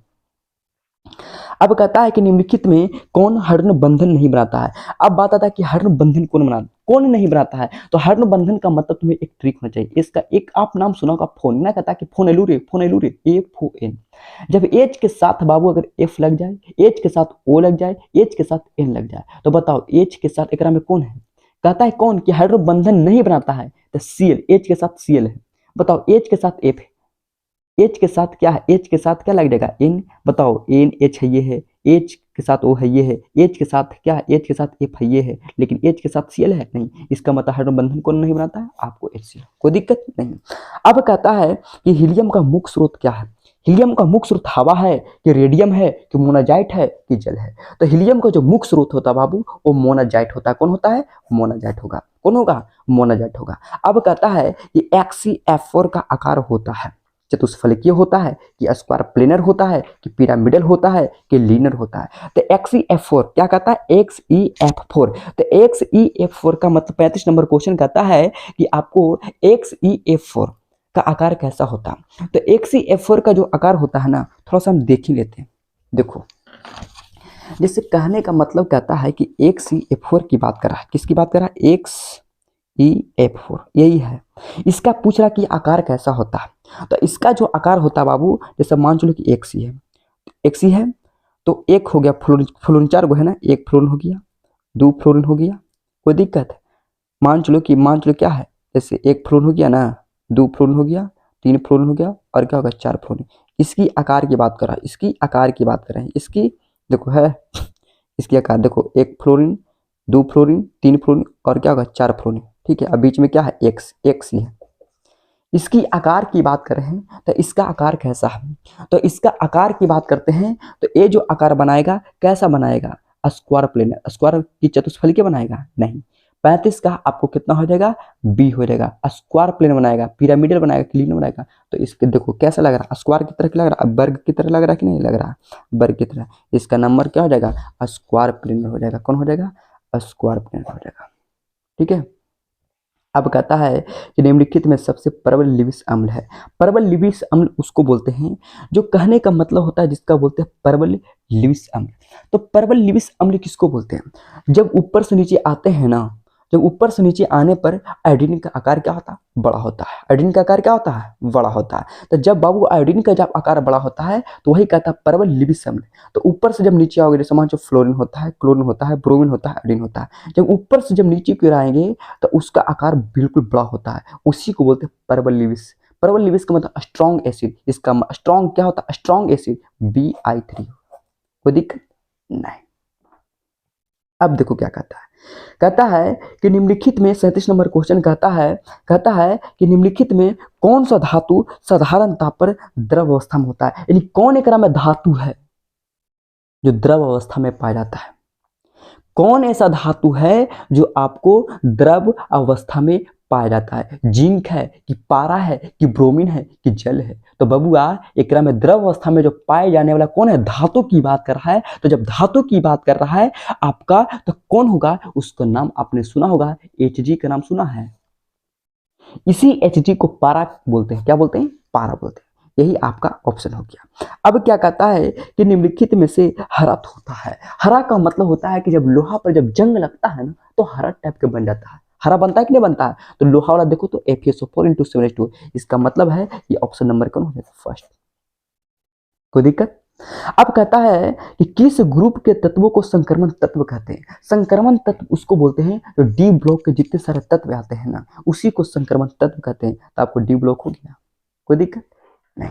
अब देखो क्या कहता है। 40वां क्वेश्चन कहता है कि सल्फाइड अयस्क का समाहरण किया जाता है फेन प्लवन विधि द्वारा, या विद्युत विच्छेदन विधि द्वारा, या मालाकाइट कहते हैं भर्जन द्वारा। तो बाबू सल्फाइड जो अयस्क होता है, जिसका मान FeS2 की बात करते हैं, इसमें क्या सल्फर है कि नहीं है? Cu2S की बात करते हैं, इसमें सल्फर है कि नहीं है? तो सल्फाइड अयस्क का निष्कर्षण करना क्या कहलाता है? फेन प्लवन विधि। आपको 5 नंबर में पूछेगा कि फेन प्लवन विधि से आप क्या समझते हैं, आपको दिखाना पड़ेगा।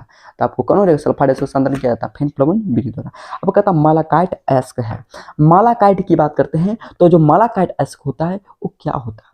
तो मालाकाइट अयस्क की बात करते हैं मेरे दोस्त, तो मालाकाइट अयस्क, तो मालाकाइट का होता है लोहा का होता है कि कॉपर का होता है कि जिंक का होता है? मालाकाइट की अगर बात करते हैं तो मालाकाइट का सूत्र होता है Cu। क्या होता है? मालाकाइट नाम होता है ना, CuSO4। ठीक है, CuSO4। इसका मतलब कि मालाकाइट अयस्क है। मालाकाइट अयस्क किसका होता है? तो आपको हो जाएगा कॉपर का हो जाएगा। क्या हो जाएगा? कॉपर, क्योंकि CuSO4N2 क्या होता है? ये होता है कॉपर पैरेट मालाकाइट होता है। ठीक है, मालाकाइट। अब हम देखते हैं क्या, जिसका नाम है एल्युमिनिया। एल्युमिनिया की बात करते हैं। एल्युमिनिया का अयस्क है, तो एल्युमिनिया का अयस्क कौन है? एल्युमिनिया का सूत्र पता है? बॉक्साइट, क्योंकि बॉक्साइट का सूत्र होता है Al2 3 × 2H2 होता है। ठीक है, बताओ एल्युमिनिया है कि नहीं है? तो एल्युमिनिया का अयस्क कौन होता है? बॉक्साइट होता है, क्योंकि हेमेटाइट होता है। क्या हेमेटाइट का सूत्र होता है? Fe2O3 होता है। डोलोमाइट का अलग होता है, तो इसमें बॉक्साइट हो जाएगा आंसर। ठीक है। अब कहता है कि इथेन में कार्बन का संकरण है। इथेन का नाम सुना? इथेन, इथेन का बात कर रहा हूं मैं। तो इथेन की बात कर रहे हैं, तो इथेन का बताओ तुम्हें। इथेन का सूत्र होता है C2 क्या होता है? H6 होता है। क्या होता है? C2H6 होता है। तो इसमें थोड़ा सा देख लेते हैं। इथेन की बात करते हैं। इथेन का क्या कहता है? कार्बन का संकरण। तो इथेन का सूत्र होता है 6। कोई दिक्कत नहीं। कार्बन कितना है? 2 है, तो 1 2 हो गया। तुम्हें पता है कि कार्बन का बॉन्ड 4 गो होता है, 4 गो होता है कि नहीं होता है? 1 2 3 4, 4 गो हो गया। जहां जहां है बॉन्ड वहां क्या करते हैं? हाइड्रोजन लगा देते हैं। कोई दिक्कत नहीं, कोई दिक्कत है नहीं। लेकिन इसका पूछ रहा है कि इसका संकरण बताइए। मेरे दोस्त, अगर संकरण की बात करेगा तो संकरण किसको कहते हैं? संकरण क्या होता है? तो कार्बन की बात कर रहा है ना, तो कार्बन में बताओ संकरण, तो कार्बन का बॉन्ड के को बना रहा है? 1 गो 2 गो 3 गो 4 गो। तो हमको कार्बन से मतलब नहीं है। इथेन में कहता कार्बन के बारे में बता रहा था, कार्बन के को बना रहा है? 4 गो। 4 जब बना रहा है तो क्या 4 को लिख सकते हैं sp3, क्योंकि पी पर हो गया 3, आई हो गया, तो 3 1 4, तो 4 को क्या बोलते हैं? sp3। तो इसका मतलब होगा कि इथेन में जो प्रसंकरण बनाएगा वो कितना बनाएगा? sp3। तो क्या कहता है, कहने गया क्वेश्चन, कहता है कि इथेन में कार्बन का संकरण है, तो कार्बन का संकलन कौन बना रहा था? sp3 बना रहा था। ऑप्शन नंबर क्या हो जाएगा? ये हो जाएगा। अब देखो खतरनाक क्वेश्चन है जिसका नाम है कैल्शियम फॉर्मेट का सूत्र श्रवण होता है। कैल्शियम फॉर्मेट का सूत्र तुम्हें पता है? कैल्शियम क्या होता है? फॉर्मेट। कैल्शियम क्या होता है? फॉर्मेट हो गया। तो कैल्शियम जो फॉर्मेट होता है बाबू, वो कैल्शियम फॉर्मेट की बात करते हैं तो आपको स्ट्रक्चर बनाना पड़ेगा। स्ट्रक्चर क्या हो जाएगा कि H हो जाएगा, C डबल बॉन्ड O, ठीक है, और यहाँ पर हो जाएगा कैल्शियम। बस इसी चीज़ का फिर लिखो, C डबल बॉन्ड O, क्या हो जाएगा? O, फिर लिखो गया कैल्शियम। इसको बोलते हैं कैल्शियम फॉर्मेट। क्या बोलते हैं? Calcium formate. देखो H C double bond aldehyde हो गया, एल्डिहाइड के नहीं है, H C डबल बॉन्ड को फिर क्या होगा? C, H C double bond O होगा। इसी को क्या कहते हैं? फॉर्मेट करते हैं। फॉर्मेट का मतलब ड्राई ईथर। ड्राई ईथर का मतलब समझ, तो इसको जब गर्म करते हैं तो पता क्या करता है? C यहाँ से बाबू निकल जाता है, C है, देखो यहाँ से इसे निकल जाता है ये वाला। अब पता कैसे निकलता है? देखो बनाता है, C है, C बताओ, फिर C हो गया, Ca हो गया, पर बताओ ये कार्बन हो गया, कार्बन लिखो। ऑक्सीजन में क्या है? 1 ऑक्सीजन 2 ऑक्सीजन 3 ऑक्सीजन, यहाँ पे लिख दो 3 ऑक्सीजन, तो CaCO3 क्या होगा? निकल गया। जब इसको जब गर्म करते हैं तो CaCO3 निकल गया, तो बाकी बचा कौन है मेरे दोस्त? तो बाकी बचा कौन? HC डबल बॉन्ड, क्या बचा? H बचा ना, क्या बचा? HC, देखो H बचा है, C, और फिर क्या है? O, और फिर क्या है? H। इसको क्या बोलते हैं? इस एच क्या बना बचा है? छोड़ो हटाओ, बचा क्या है बताओ तो? एच बचा है, एच बचा है, सी बचा है, और फिर क्या बचा? ओ बचा है, और फिर क्या बचा? एच बचा है। तो इसको क्या बोलते हैं? इसको बोलते हैं एल्डिहाइड। क्या बोलते हैं? एल्डिहाइड। क्या बोलते हैं? एल्डिहाइड। क्या बोलते हैं? एल्डिहाइड। क्या बोलते हैं? एल्डिहाइड। तो कहता है कि कैल्शियम फॉर्मेट का सूत्र से बना होता है क्या? HCHO हो गया, एल्डिहाइड का हो गया। एवोगाड्रो संख्या बराबर है, किसके बराबर है? 6.022 10 की पावर 23, ठीक है। आपको हो जाएगा क्या? Option number B. कहता है इथाइन में पाई बंधन की संख्या क्या होता है? तो चलिए देखते हैं इथाइन क्या, इथाइन की बात कर रहा है। ये इथाइन में पाई बंधनों की संख्या होती है। तो इथाइन में पाई बंधन कितना होता है? आपको 46 नंबर क्वेश्चन है, और 46 नंबर को आपको क्या करना है? जवाब देना है। तो इथाइन के मतलब समझते हो? इथाइन का मतलब होता है C2H2 होता है, इसी को बोलते हैं एसिटिलीन। अब इसमें कहता है पाई बंधन, तो पाई बंधन का मतलब होता है, इथाइन की बात कर रहा है। इथाइन है, क्या है? इथाइन, ETHYN, तो इसमें आयन लगल है, मतलब ट्रिपल बॉन्ड होगा कार्बन कार्बन के बीच में, तो ट्रिपल बॉन्ड लग जाएगा। आप हाइड्रोजन के दो है, इधर हाइड्रोजन इधर हाइड्रोजन लग गया। इसमें कहता है क्या कि पाई बंधन की संख्या, तो पाई बंधन का मत पता है कि ट्रिपल बॉन्ड है, तो ट्रिपल बॉन्ड में पता होना चाहिए कि ट्रिपल जो बॉन्ड होता है ना, इसमें दो क्या होता है? 2 पाई और प्लस 1 सिग्मा होता है। लेकिन इसमें पूछ क्या रहा है? इसमें पूछ रहा पाई बंधन, तो पाई बंधन क्या होगा? 2 को पाई हो गया, 1 सिग्मा हो गया, काम खत्म हो गया। तो 2 पाई 1 सिग्मा कहने गया। इथाइन में पाई बंधन की संख्या कितना होगा? तो 2 हो जाएगा, कोई दिक्कत नहीं। अब कहता है कि आधुनिक आवर्त सारणी किसने बनाया था? आधुनिक आवर्त सारणी की अगर बात करते हैं तो आधुनिक आवर्त सारणी जो बनाया था उसका नाम कौन था? डोबरिनर था कि मेंडलीव था कि मेंडल था? उसका नाम था मेंडलीव। कौन था? मेंडलीव। मेंडलीव ने आधुनिक आवर्त सारणी बनाया था। चलिए आपका 48 नंबर क्वेश्चन देखते हैं, ठीक है। आपका 48 नंबर क्वेश्चन देखते हैं। 48 नंबर क्वेश्चन क्या कहता है? देखो, कहता है कि निम्नलिखित में कौन क्षारीय भूमिज तत्व है? क्षारीय भूमिज तत्व इसको बोलते हैं। क्षारीय का भूमिज तत्व यानी पृथ्वी के अंदर से निकाला जाता है, तो पृथ्वी के अंदर से निकालने का मतलब होता है, उसको बोलते हैं क्षारीय भूमिज तत्व। क्या होता है? क्षारीय भूमिज तत्व। तो थोड़ा सा देखो, क्षारीय बाबू भूमिज तत्व की बात कर रहे हैं, नाम क्या है कि क्षारीय भूमिज तत्व। तो क्षारीय भूमिज का मतलब होता है, जैसे मान चलो कि ग्रुप क्या होता है? एक ग्रुप फर्स्ट होता है। क्या होता है? Group first. इसमें हाइड्रोजन होता है। क्या होता है इसमें बताओ? क्षारीय भूमि तत्व में कौन होता है? आप नाम सुना होगा, हेलिना, हे ली ना hydrogen, lithium, sodium, potassium, rubidium, caesium, francium, इसको बोलते हैं क्षारीय धातु। ग्रुप फर्स्ट में आता है। एक ग्रुप क्या होता है, 2 में आएगा, इसको बोलते हैं क्षारीय मृदा धातु। इसमें कौन कौन आता है, इसमें आता है बाबू बेटा मांगे कार स्कूटर बापराज, बेटा बेरियम, मैग्नीशियम, कैल्शियम, कैल्शियम होता है, स्ट्रोंशियम, वेरियम और रेडियम होता है। ये सब जितने सारे तत्व देख रहे हो ये क्षारीय भूमिज तत्व। क्या है, क्षारीय भूमिज। भूमिज, क्षारीय भूमिज का मतलब कि पृथ्वी के अंदर से इसको निकाला गया है। तो इसमें कहता है, वही ना कहता है, बताओ तो क्या कहता है कि निम्नलिखित में कौन क्षारीय भूमिज तत्व है। तो क्षारीय भूमिज तत्व में देखो तो beryllium, magnesium, calcium, strontium, barium, radium. एक में देखो तो कौन आ रहा, कार्बन, सोडियम, जिंक और क्या है, लोहा। तो कहता है निम्नलिखित में कौन क्षारीय भूमिज तत्व है। तो बाबू एकरा में बताओ, न बेरियम है, न एकरा में सोडियम है, कहाँ सोडियम है एकरा में, नहीं। बताओ एकरा में मैग्नीशियम है, कैल्शियम, मैग्नीशियम एकरा में है, नहीं। इसका मतलब ऑप्शन नंबर क्या है, ये ऑप्शन में दे दिया छोटा गलत। ऑप्शन क्या दे दिया, सब गलत दे दिया है। क्योंकि क्षारीय भूमि तत्व में देखो कौन कौन आता है, barium, magnesium, calcium, strontium, barium और रेडियम आता है। इसको बोलते हैं क्षारीय भूमि तत्व, लेकिन इस ऑप्शन में कोई मिल ही नहीं रहा। तो इसका मतलब कि ऑप्शन क्या कर दे दिया है, क्वेश्चन बैंक में गलत दे दिया है। कोई दिक्कत नहीं। चलिए, हो सकता है मिस्टेक्स हो गया, कोई दिक्कत नहीं।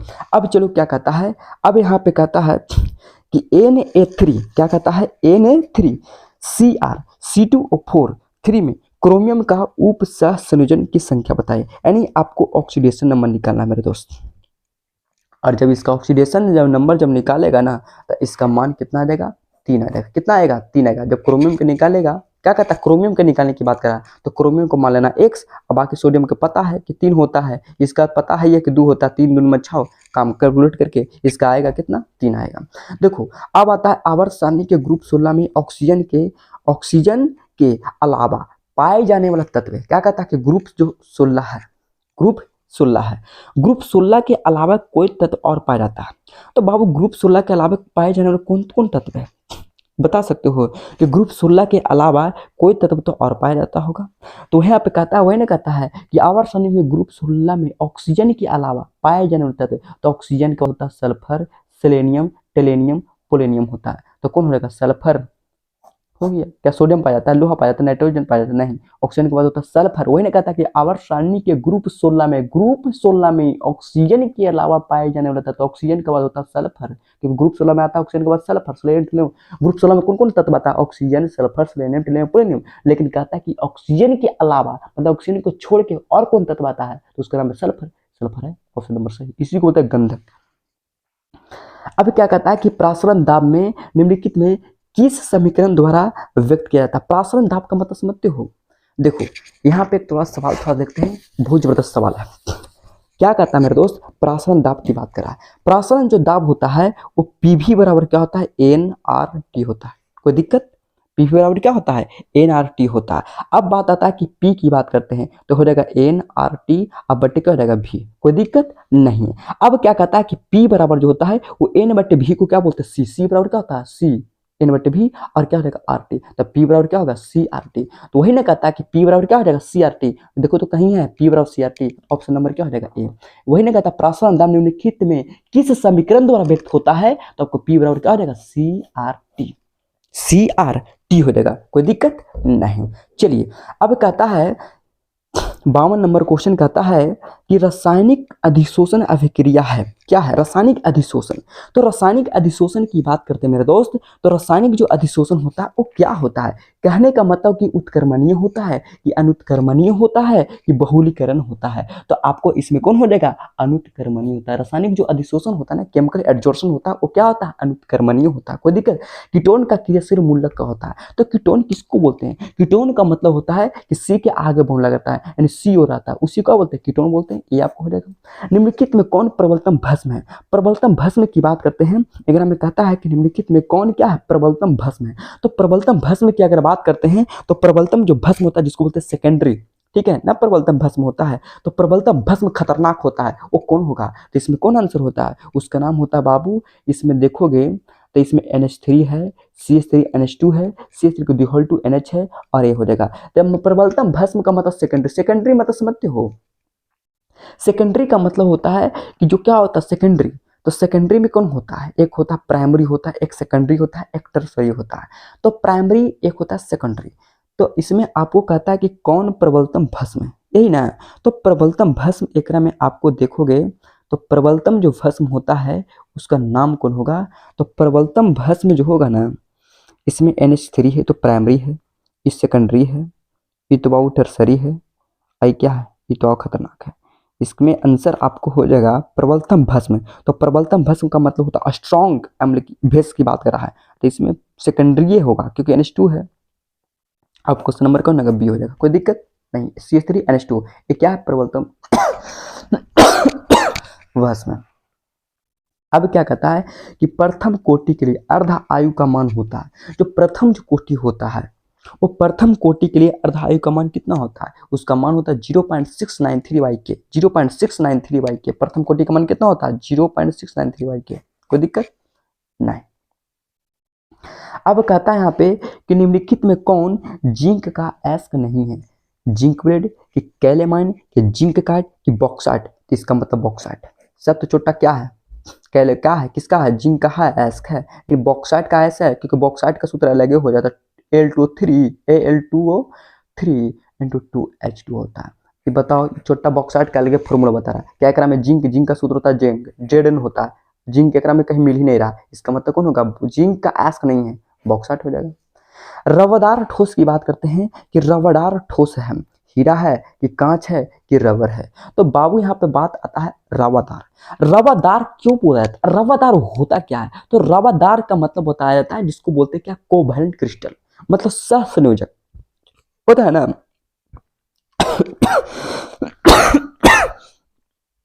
क्या कहता है, रवादार ठोस। रवादार ठोस का मतलब मेरे दोस्त होता है क्या, कोवैलेंट। क्या होता है, कोवैलेंट। और कोवैलेंट का मतलब होता है क्या, सहसंयोजक। और सहसंयोजक जो बंधन बनाता है बाबू वो हीरा बनाता है, क्योंकि हीरा जो होता है ना, एक कार्बन अन्य 4 कार्बन से क्या होता है, जुड़ा होता है, ऐसे होता है। इसका स्ट्रक्चर देखोगे खतरनाक होता है, 4 कार्बन से क्या होता है, जुड़ा होता है। इसलिए रवादार जो ठोस होता है वो कौन होगा, हीरा। क्या होगा, हीरा होगा। अब कहता है ओलियम का सूत्र बताइए। ओलियम का सूत्र क्या होता है, H2H2O7। इसका ऑप्शन नंबर क्या हो जाएगा, फर्स्ट हो जाएगा, H2H2O7 हो जाएगा। कहता है एनिलीन में पाई बंधन की संख्या है। देखो एक खतरनाक क्वेश्चन है मेरे दोस्त, इसमें क्या कहता है कि एनिलीन की बात करता है। इन क्या कहता है एनिलीन में, तो एनिलीन का तुम्हें सूत्र पता होना चाहिए। एनिलीन का मतलब होता है कि बेंजीन पर क्या होता है, NH2 होता है। क्या होता है, बेंजीन पर क्या होता है, NH2। इसको बोलते हैं NH2, इसी को बोलते हैं बाबू एनिलीन। लेकिन इसमें अल्टरनेट क्या होता है, बॉन्ड होता है एक, उसके बाद यहाँ लग गया, नहीं अल्टरनेट यहाँ लग गया है तो इसमें नहीं लगेगा, यहाँ लग गया। इसमें कहता है कि पाई बंधन कितना है मेरे भाई। तो पाई बंधन का मतलब तुम्हें देखो, पाई बंधन जो बताते हैं तो बताओ 1 हो गया, 2 हो गया और 3 हो गया, ठीक है ना। तो पाई बंधन की क्या करते हैं, बात करते हैं, कहने क्या क्वेश्चन कहता है कि एनिलीन में पाई बंधन की संख्या है, तो पाई बंधन की संख्या कितना होगा। तो पाई बंधन की बात करते हैं हमारे दोस्त, तो तुम्हें खुद ही पता चला। बताओ पाई बंधन क्या होगा, 1 हो गया, 2 हो गया और 3 हो गया। 1 पाई बंधन है, 2 पाई बंधन है और 3 पाई बंधन है। तो इसमें पूछ रहा कि पाई बंधन क्या है, तो 3 है। आंसर नंबर क्या होगा, 3 हो गया। क्योंकि एनिलीन का मतलब होता है बेंजीन पर NH2 होता है, उसी को बोलते हैं, नहीं इसी को बोलते हैं एमिनो बेंजीन। इसी को क्या बोलते हैं, क्या बोलते हैं, एमिनो।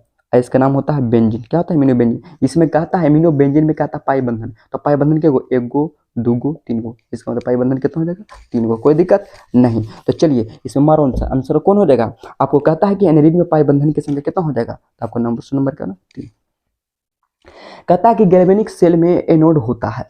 कहने का मतलब होता है कि जो गैल्वेनिक जो सेल होता है उसमें एनोड होता है। तो बाबू मेरे दोस्त यहाँ पे कहता है कि जो गैल्वेनिक जो सेल होता है भाई, वो गैल्वेनिक सेल में एनोड क्या होता है। तो एनोड जो होता है गैल्वेनिक सेल में एनोड की बात करते हैं। एनोड छोटा हमेशा क्या, ऋणात्मक इलेक्ट्रोड होता है। क्या होता है, इलेक्ट्रॉन।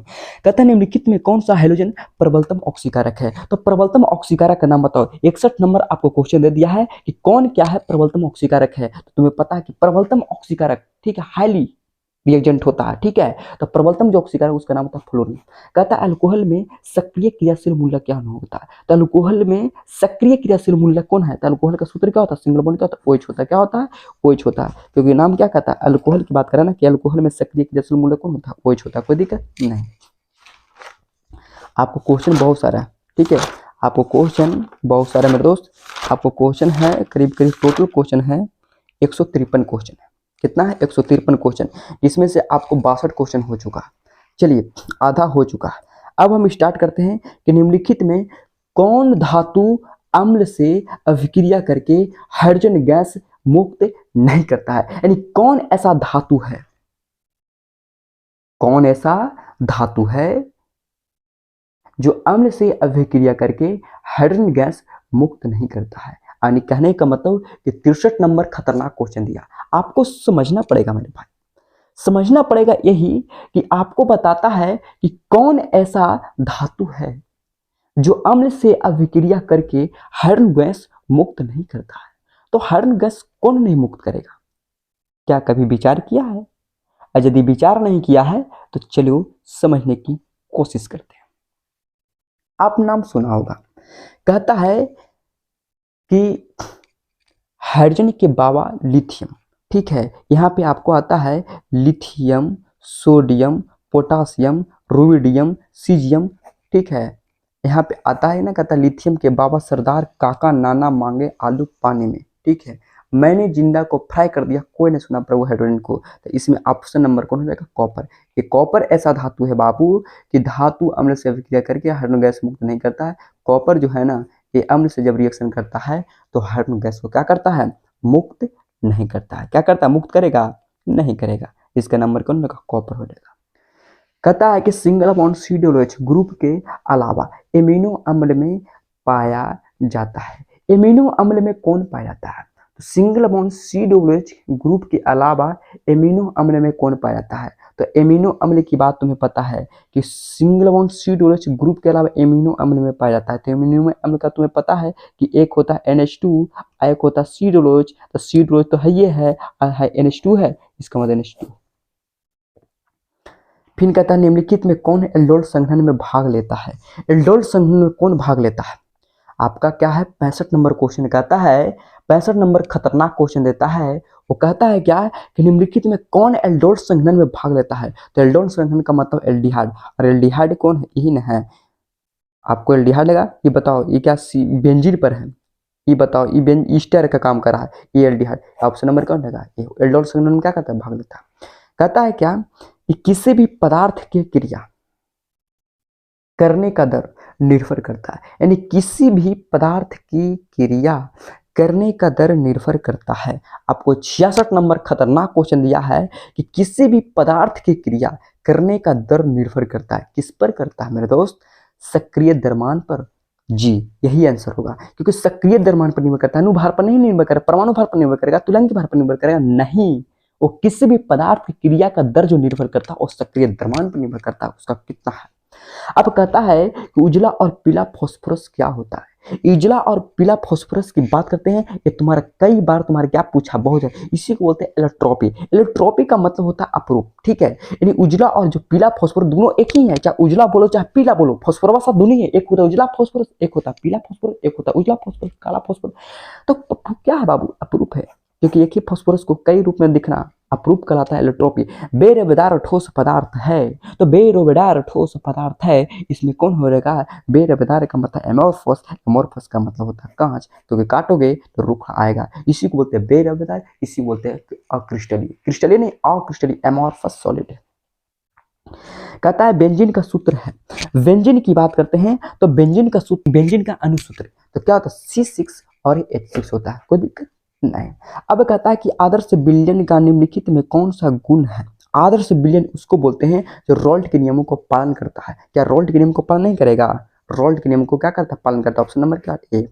कहता है कि कीटोन, क्या कहता है, कीटोन RCOR अपचयन लिथियम एल्युमिनियम हाइड्राइड को जल से कराने पर प्राप्त होता है। क्या होता है, जब कीटोन की बात करते हैं, जब उस पर क्या कहते हैं, रिडक्शन करते हैं। जैसे मान चलो 71 नंबर खतरनाक क्वेश्चन कहता है, देखो क्या कहता है क्वेश्चन बाबू, आपको ये कह रहा है कि जैसे मान चलो कि कीटोन है, अगर कीटोन को आप क्या करते हो, रिडक्शन करोगे ना, तो कीटोन को जब जैसे रिडक्शन करते हैं ना तो सीधे कन्वर्ट हो जाता है अल्कोहल में। क्या होता है, जैसे मान चलिए कीटोन आप देख रहे हो, कीटोन देख रहे हैं ना, इस पर क्या करता है अपचयन, मतलब लिथियम एल्युमिनियम हाइड्राइड को उपस्थिति में क्या करते हैं, रिडक्शन करते हैं, तो डायरेक्ट सीधे कन्वर्ट होता है R≡OH, किसमें कन्वर्ट होता है, अल्कोहल में, इसलिए को प्राइमरी अल्कोहल बन जाएगा, कोई दिक्कत नहीं। अब कहता है कि पहाड़ पर जल का कवंथनांक कम हो जाता है, क्योंकि पहाड़ों पर जल का क्वथनांक कम का आखिर क्यों हो जाता है?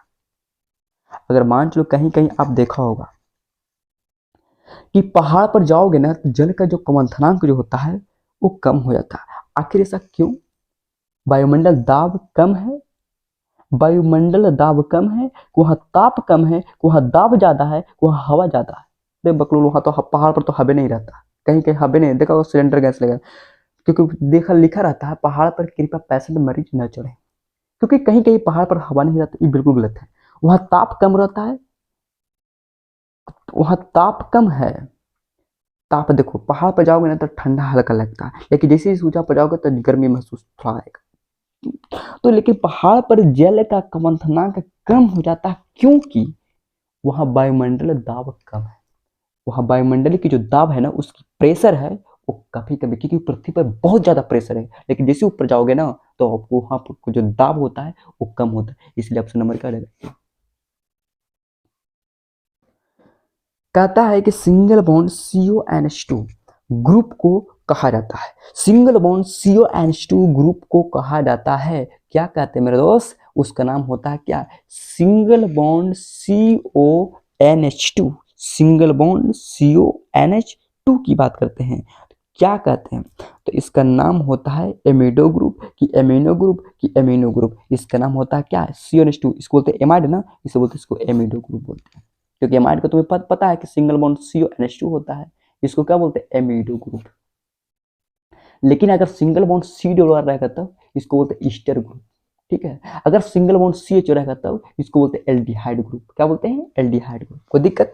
चलिए, निम्नलिखित में किसमें टिंडल प्रभाव नहीं पाया जाता है? तो टिंडल जो प्रभाव होता है वो किसमें नहीं पाया जाता है? चीनी के घोल में बिल्कुल इसमें तो भाव पाया जाता है, सस्पेंशन में, इमल्सन में, लेकिन सोने का कोलाइड घोल, बताओ चुटाई को सोना का कोलाइड घोल होता है, वो कहता है टिंडल प्रभाव नहीं पाया जाता, इसका मतलब नंबर ये होगा, कौन का बी।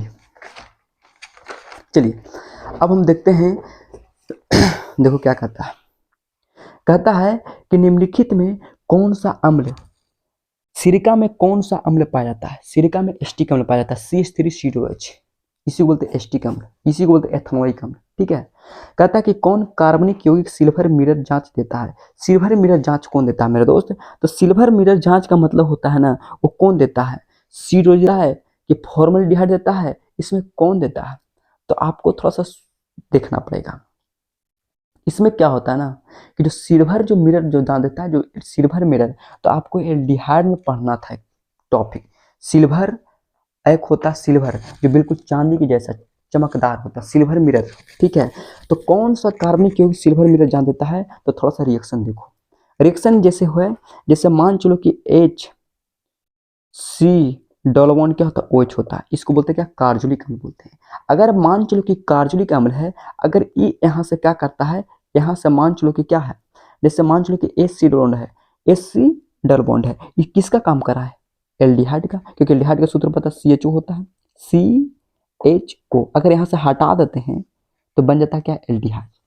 और यही एल्डिहाइड जो होता है ना, सिल्वर मिरर क्या देता है? टेस्ट देता है। इसका नाम होता है, कैसे बना? आपको कार्बनिक अम्ल से बना है, इसी को तोड़ा है ना, इसलिए आंसर नंबर। कहता है खनिज जिससे धातु का निष्कर्षण होता है उसे क्या बोलते हैं? तो खनिज जिससे धातु का क्या होता है? निष्कर्षण होता है। तो खनिज जिससे धातु का निष्कर्षण होता है उसको एस कहते हैं। क्या कहते हैं? एस कहते हैं। निम्नलिखित में कौन मेथॉक्सी का सूत्र होता है? मिथॉक्सी मिथेन का सूत्र। तो मिथॉक्सी मिथेन, बाबू ऑप्शन नंबर क्या हो जाएगा? ए हो जाएगा। क्या हो जाएगा? ए हो जाएगा, मिथॉक्सी मिथेन हो जाएगा, कोई दिक्कत नहीं। अब क्या कहता है कि निम्नलिखित में से विलयन के लिए कौन अनुसंख्य गुण है? अनुसंख्य गुण का मतलब प्रासरण, क्या होता है? प्रासरण। अनुसंख्य गुणधर्म कौन है? प्रासरण है। क्या चालकता है, अर्धआयु है, पृष्ठ तनाव है? नहीं, प्रासरण है, कोई दिक्कत नहीं है। अब क्या कहता है, आपको कहता है 81 नंबर कि अल्केनल का समान सूत्र क्या होता है? तो अल्केनल का समान सूत्र का मतलब ये एल्डिहाइड की बात कर रहा है। किसकी बात कर रहा है? एल्डिहाइड की बात कर रहा है। इसका सूत्र क्या होता है? CnH2 होता है, CnH2 होता है। अल्केनल, अल्केनल का मतलब एल्डिहाइड, एल्डिहाइड का मतलब CnH2O होता है, ठीक है। अब क्या कहता है, आपको 82 नंबर क्वेश्चन कहता है कि निम्नलिखित में किसकी आकृति चतुष्फलकीय होता है? चतुष्फलकीय की बात करते हैं। आपको 82 नंबर क्वेश्चन दिया है कि निम्नलिखित में किसी आकृति चतुष्फलकीय होता है, तो चतुष्फलकीय आपको निकेल का, निकेल Cl4 होता है, ठीक है। निकेल होता है ना चतुष्फलकीय, मतलब चारों ओर से घिरा रहेगा, जैसे मान लो क्या है निकेल है, ठीक है। ये क्या होगा Cl हो जाएगा, इधर भी Cl हो जाएगा और इधर भी Cl हो जाएगा और इधर भी Cl हो जाएगा, तो ये चारों पट्टी से घिरा रहेगा, इसे बोलते क्या निकेल। ये क्या होता है चतुष्फलकीय होता है। देखो अब कहता है निम्नलिखित में कौन सा ऑक्साइड लौह चुंबकत्व को प्रदर्शित करता है, यानी कहता है कि निम्नलिखित में कौन ऐसा ऑक्साइड है, कौन ऐसा ऑक्साइड है जो लौह चुंबकत्व को प्रदर्शित करेगा, CrO2, CrO2, कोई दिक्कत नहीं। अब कहता है कि एक देखो जल्दी, थोड़ा बहुत सारे क्वेश्चन है इसलिए जल्दी मैं करवा रहा हूँ। कहता है कि एक फैराडे विद्युत कितने कूलम के बराबर होता है, 96,500 coulomb, 96,500 coulomb, option number A. कहता है लोहे का एस कौन होता है, मैग्नेटाइट, सिडेराइट, हेमेटाइट, इसका मतलब तीनों है, क्या है, हेमेटाइट से भी कर सकते हो, सिडेराइट से भी कर सकते हो, मैग्नेटाइट से भी कर सकते हो। अब कहता है कि अल्कोहल बनने में अल्केन के एक हाइड्रोजन की ग्रुप को प्रतिस्थापन किया जाता है, मतलब कि आपको 86 नंबर क्वेश्चन कर रहा है कि जैसे मान चलो अल्केन है, क्या है, अल्केन है, ठीक है। तो अल्केन कहता है अल्कोहल बनने में अल्केन को, तो अल्केन का सूत्र होता है R सिंगल बॉन्ड का X, इसको क्या करता है, इसको आपको क्या करता है कि अल्केन अल्कोहल बनने में मतलब क्या करता है ROH बनता है, तो किस ग्रुप को तो क्या कहता है प्रतिस्थापित किया जाता है, तो प्रतिस्थापित जो करेगा वो किसको करेगा, तो अल्कोहल को करेगा, हाइड्रोक्सी ग्रुप को करेगा, कि कार्बोनिल ग्रुप, कि क्लोरो ग्रुप, कि एल्डिहाइड, आपको हाइड्रोक्सिल ग्रुप, कोई दिक्कत। अब कहते हैं देखो संक्रमण तत्वों को और भी नाम से जाना जाता है, संक्रमण तत्व को किसके नाम से जानते हैं, तो जो संक्रमण जो तत्व होता है ना उसको किसके नाम जानते हैं, डी, क्योंकि डी ब्लॉक को क्या बोलते हैं, संक्रमण तत्व।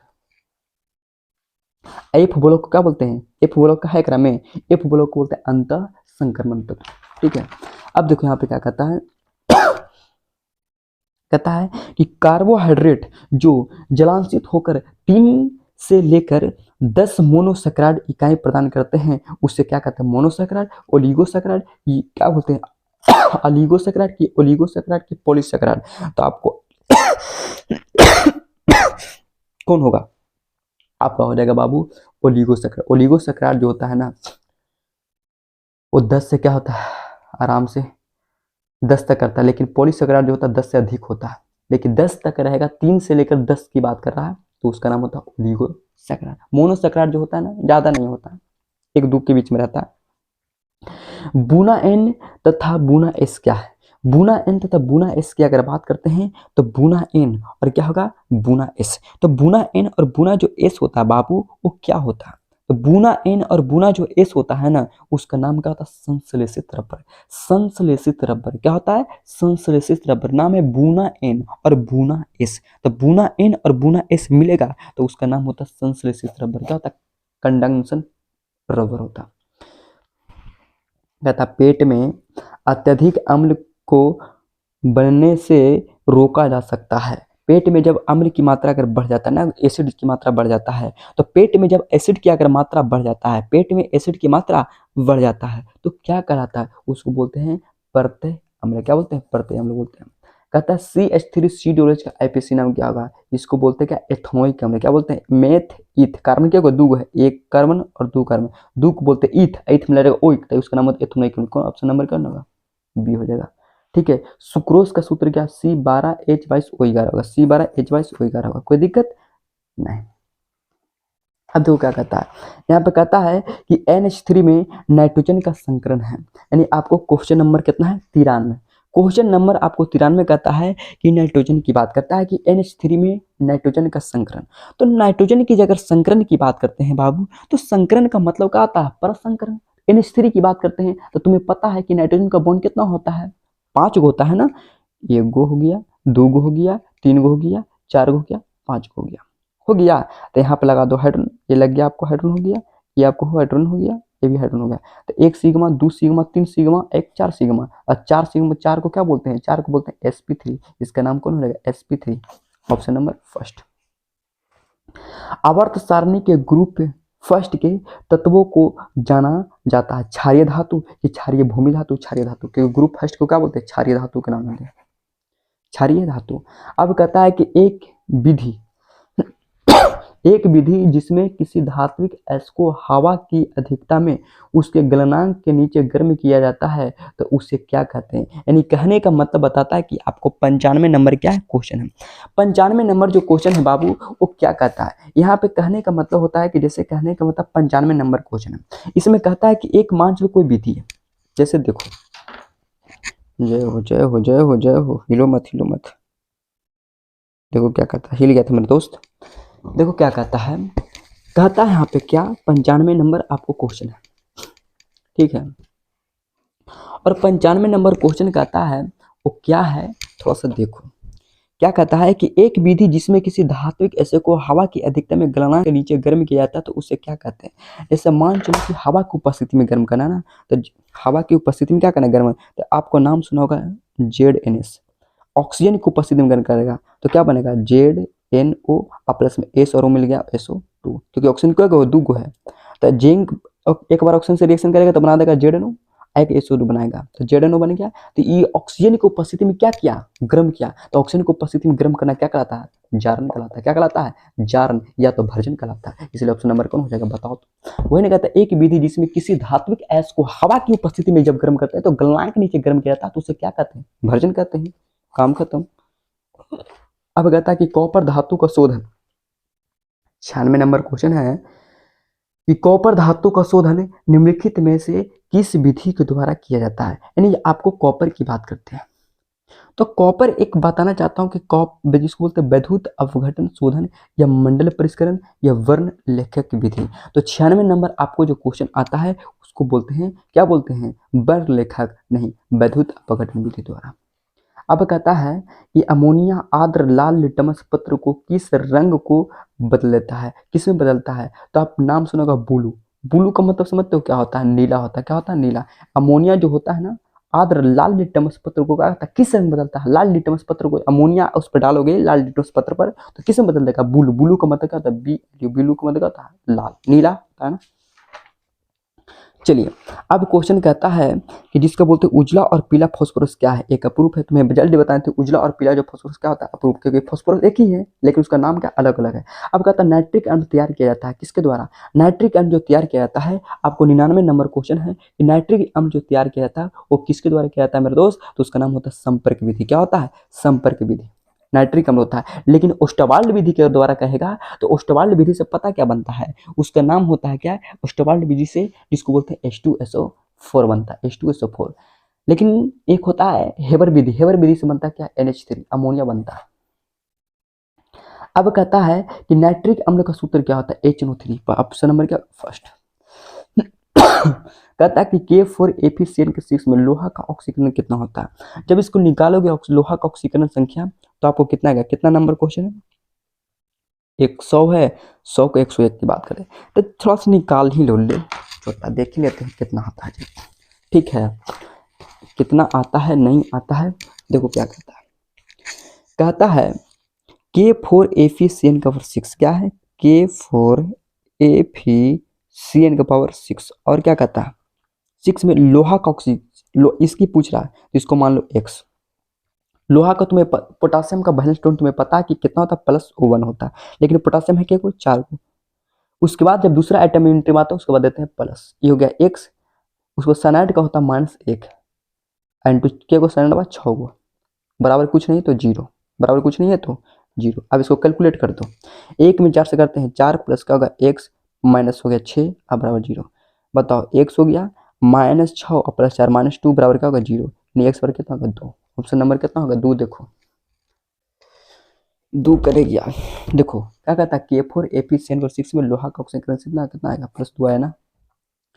PCl5 क्या है, एक प्रकार का PCl5 की बात करते हैं तो एक प्रकार का ऑक्सीकारक है कि अवकारक है। तो PCl5 जो होता है ना एक प्रकार की क्या होती है, ऑक्सीकारक है। क्या है, PCl5 जो होता है ऑक्सीकारक है।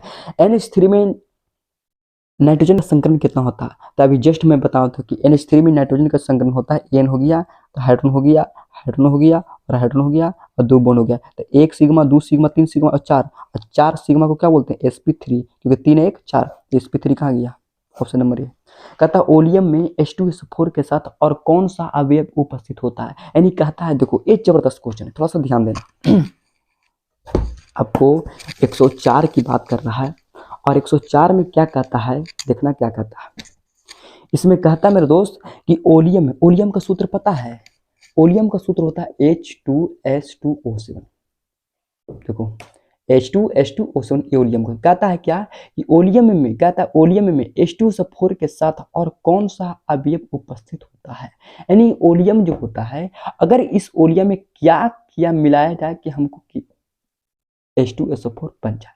क्या बनना है, देखो क्या बनेगा, H2SO4 बनाना है। यानी वही कहता है जैसे मान लो ओलियम है, इस ओलियम में क्या डालें कि हमको ये वाला बन जाए, हमको वाला बन जाए, क्या डाला जाएगा। तो इसमें बाबू आपको ऑप्शन से पता चलेगा। किससे पता चलेगा, ऑप्शन से। देखो इसमें है एक SO2 है, क्या है, SO2 है, कितना है आपको देखो, मान चलो क्या है H2O7 है। अगर हम इसमें क्या करते हैं, SO2 डालते हैं तो क्या बनता है, देखो तो H2 है, H2 के H2 एक H2 हो जाएगा, H3 हो जाएगा, नहीं ये नहीं बनेगा। H2SO4 की बात कर रहा है, तो क्या कहता है कि H2 कितने गया, ओलियम में H2SO4 के साथ और कौन सा अवयव उपस्थित होता है। तो H2SO4 जो होता है बाबू, इसमें कौन सा उपस्थित होता है, H2SO4 था ना, समूह छोटा पगला ले। आपको कहने का मतलब क्या है, H2SO4 है, क्या है, H2SO4 है। इसमें क्या करें, यानी क्या इसमें डाला जाए कि हमको H2O7 यानी ओलियम में बन जाए, यही पूछ रहा था आपका। कोई बात नहीं, देखो H2SO4 है ना, सल्फ्यूरिक अम्ल लिखा है, H2SO4 है। इसमें क्या करें कि हमको ओलियम बन जाए, तो इसका पहला देखते हैं ऑप्शन, SO2 देखते हैं। जैसे मान लो क्या है, H2SO4 है, अगर हम इसमें SO2 डालते हैं तो क्या बनता है, देखो तो H2 है, H2 हो गया। बताओ S एगो तो क्या गो S हो गया, दो गो, तो H2 हो गया। ऑक्सीजन में 4 और 4 2 6, लेकिन बताओ H2 लेकिन O7 लेकिन O6 आया, इसका मतलब SO2 नहीं, SO3 देखते हैं। अगर इसमें SO3 लगा देते हैं तो 4 और 3 7, देखो अगर SO3 लगा देते हैं तो 2H एगो S दो S, 4 ऑक्सीजन और 3 ऑक्सीजन, तो 4 और 3 7, इसका मतलब SO3 होगा। क्या होगा, यानी H2SO4 में यदि हम SO3 डाल देते हैं तो बन जाता है H2O7। वही ने पूछ रहा था कि ओलियम में H2SO4 के साथ यानी H2SO4 में क्या करें, क्या डालें कि हमको ओलियम बन जाए, उसका नाम ऑप्शन नंबर हो जाएगा C, SO3। क्या हो जाएगा, SO3। कोई दिक्कत है नहीं है ना। जब कोई दिक्कत नहीं है तो मेरे दोस्त आपका और सारा क्वेश्चन है, ठीक है, हम यहीं तक क्लास को स्टॉप करते हैं। आपका और कितना है, 104 तक हम ऑब्जेक्टिव बता दिए हैं, और बाकी और ऑब्जेक्टिव आपको कितना ऑब्जेक्टिव है, देखो 104 तक बता दी हैं। यानी कहने का मतलब है कि आपको 50 ऑब्जेक्टिव और है, 153 तक है, ठीक है, 104 तक आपको बता दी हैं, आपको 153 है, ठीक है, 153 ऑब्जेक्टिव है, आपको 50 ऑब्जेक्टिव रह जाएगा। अगला क्लास में हम क्या करते हैं, इसको बता देंगे। यहीं तक क्लास को क्या करते हैं, स्टॉप करते हैं। तब तक क्लास को जय हिंद, वंदे मातरम।